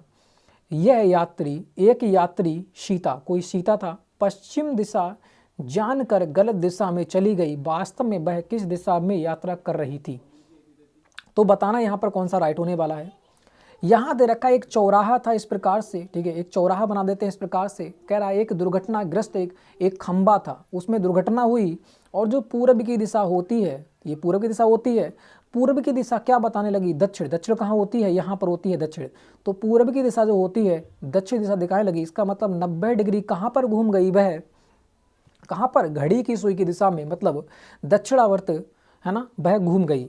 तो अब यहाँ पर दे रखा है कि वो एक सीता थी, एक यात्री थी सीता, वह पश्चिम दिशा में जानकर, मतलब पश्चिम दिशा जानकर वह गलत दिशा में चली गई। तो वास्तव में वह किस दिशा में जा रही थी, ये पूछ रखा है। तो पश्चिम यहाँ पर कौन सा हो जाएगा, ये हो जाएगा आपका पश्चिम, है ना, ये आपका हो जाता है पश्चिम। पश्चिम दिशा में जाना था, वो पहुंच कहाँ गई ये आपको बताना है, कौन सी दिशा में, गलत दिशा में, कौन सी यात्रा में वह पहुंच गई। तो वो कह रखा है यहाँ पर देखो कि सीता पश्चिमी दिशा जानकर गलत दिशा में चली गई। पश्चिम दिशा जाना था, पहुंच कहाँ गई ये आपको बताना है, गलत दिशा में चली गई। तो जाना कहाँ था ये आपको बताना है कि वास्तव में वह किस दिशा में यात्रा कर रही थी। तो इस समय की बात करें तो कहाँ जा रही है, पश्चिम में जा रही है ना, पश्चिम में जा रही है, गलत दिशा डायरेक्शन हो गई है। तो डायरेक्शन किधर को गलती हुई है ये आपको देखना है, ठीक है। तो पश्चिम दिशा क्या बताएगी, तो पश्चिम दिशा जो है वो भी क्या घूमेगी, दक्षिणावर्त घूमेगी 90, है ना, दक्षिणावर्त 90 घूमेगी। तो इसका मतलब की बात करें, इसके मतलब की बात करें तो ये इस समय कहाँ जा रही है, तो आप कहोगे जो इस समय जा रही है वो कहाँ जा रही है, वो जा रही है कहाँ, पूर्व सॉरी उत्तर की ओर। कहाँ जा रही है, उत्तर की ओर जा रही है ना, कहाँ जा रही है, उत्तर की ओर जा रही है, क्योंकि दुर्घटनाग्रस्त खंभा हुआ, पूर्व दिशा का सूचक दक्षिण दिशा दिखाने लगा, पूर्व दिशा का सूचक दक्षिण दिशा घूमने लगा, तो ये भी 90 घूम जाएगा, तो यहाँ घूमेगा। इसका मतलब जो इस समय जो जा रही है वो कहाँ जा रही है, उत्तर की ओर जा रही है। तो उसे जाना कहाँ था, पहले कहाँ जा रही थी ये आपको बताना है, ठीक है। तो वास्तव में वह किस दिशा में यात्रा कर रही थी। तो यहाँ पर की बात करेंगे तो ये तो भाई वास्तव में इस समय तो पश्चिम की ओर जा रही है। सॉरी रुकिएगा, थोड़ा सा कंफ्यूज यहाँ पर क्वेश्चन करते हुए, ठीक है। देखो यहाँ पर सीता जो है पश्चिम की ओर जा रही है, इस समय की बात करते हैं, जब डायरेक्शन गलत हो गई है तब। तो इसका मतलब हम क्या करेंगे, 90 डिग्री पीछे आना पड़ेगा हमें, है ना। 90 डिग्री कहाँ आना पड़ेगा, पीछे, क्योंकि ये तो भाई खराब हो गया ना, डायरेक्शन तो खराब हो गई है। अब पश्चिम की ओर जा रही है तो कहाँ जाएगी, पीछे की ओर। तो इसका मतलब यहाँ आंसर कौन सा रहने वाला है, दक्षिण रहने वाला है, क्योंकि पहले कौन से डायरेक्शन में जा रही थी, तो वह दक्षिण की ओर जा रही थी। गलती के कारण वह कहाँ पहुँच गई, 90 डिग्री इधर पहुँच गई, क्योंकि दक्षिण में जा रही थी, पहुँच कहाँ गई, पश्चिम में। तो एक डायरेक्शन में पीछे आना पड़ेगा पश्चिम से, तो कहाँ हो जाएगा, दक्षिण। तो ऑप्शन नंबर कौन सा हो जाएगा, डी हो जाएगा। यह क्वेश्चन थोड़ा सा अच्छा क्वेश्चन है, इस क्वेश्चन को ध्यान से देख लेना, ठीक है। अच्छा क्वेश्चन है, एक बार आप भी निकाल के इसे देख लीजिएगा, डायरेक्शन का हो जाता है, अच्छा क्वेश्चन है, कंफ्यूजन आपको कर सकता है, ठीक है। बिल्कुल इजी क्वेश्चन हो जाते हैं, 50 के 50 क्वेश्चन बहुत ही इजी क्वेश्चन आपके हो जाते हैं। तो अगर वीडियो अच्छी लगी हो तो लाइक कीजिएगा, चैनल को सब्सक्राइब कीजिएगा, ठीक है। और प्रत्येक दिन आपको शाम 8 बजे, प्रत्येक दिन आपको शाम 8 बजे एक क्लास देखने को मिलती है आर्मी जीडी की, जिसमें आपको 50 क्वेश्चन, एक प्रैक्टिस सेट आपको कराया जाता है, ठीक है। और आपको बता दूं 50 प्रैक्टिस सेटों की एक बुक आपको यहाँ पर दी जा रही है, और एक जीडी आर्मी की बुक, ठीक है। अगर आप इसे प्ले स्टोर से, मतलब बुक स्टोर से इसे खरीदोगे, अगर आप इन दोनों बुकों को बुक स्टोर से खरीदोगे तो ये आपकी हो जाती है 115 रुपये की, ठीक है। 20% छूट की बात कर रहा हूँ, 115 रुपये की, और ये हो जाती है आपकी 125 रुपये की। मैं आपको यहाँ पर ओनली कितने रुपए में दे रहा हूँ, दोनों बुकें 25 रुपये में। कितने, ये दोनों बुकें जो हैं ये आपकी 25 रुपये में, और ये भी आपकी 25 रुपये में ओनली दी जा रही है। जो मेरी साइट का खर्चा है वही यहाँ पर आपसे लिया जा रहा है, बन आपको फ्री में ये दी जा रही है प्रकार से, ठीक है। ये साइट का खर्चा मेरा हुआ है, बस वही मैं आपसे ले रहा हूँ 25 रुपये, ठीक है मेरा, क्योंकि $25 यहाँ पर गया है, तो कुछ ना कुछ तो मुझे करना पड़ेगा, ठीक है। तो ओनली 25 रुपये, मतलब यहाँ पर आपको फ्री में दी जा रही है। यहाँ पर आपके 250 रुपये की बुक है, कितने, 250 रुपये की बुक है ओनली, कितने, 50 रुपये में आपको यहाँ पर मिल रही है। तो आराम से परचेस कीजिएगा और आराम से इन्हें लीजिएगा। और यहाँ पर देखिएगा, इसमें आपको मिलेंगे 50 प्रैक्टिस सेट, राम सिंह यादव के कितने हैं, 50 प्रैक्टिस सेट होते हैं, और ये राम सिंह यादव की एक बुक हो जाती है पूरी की पूरी, ठीक है। ये कम से कम 300 350 पेज की हो जाती है, और ये आपकी हो जाती है 150 पेज की, ठीक है। क्योंकि इसमें मैंने खुद देखो $25 तो खुद मैंने गवाए हैं, और कम से कम एक दिहाड़ी मैंने दी है बंदे की, ठीक है। 500 रुपये मैंने एक दिए हैं, सिर्फ 250 रुपये दिए थे वैसे तो, 250 रुपये मैंने इसे खींचने के दिए हैं सिर्फ इसकी वीडियो बनाने के, ठीक है। तो इस प्रकार से आप इसको परचेस कीजिएगा ओनली 50 रुपये में। 250 रुपये की चीज़ आपको ओनली 50 रुपये मिलनी है, आराम से परचेस कीजिएगा और लगाइएगा, ठीक है। तो फ्रेंड्स वीडियो चाहिए लाइक कीजिएगा, शेयर कीजिएगा, सब्सक्राइब कीजिएगा। सभी लोगों के लिए जय हिंद, जय भारत, गुड नाइट।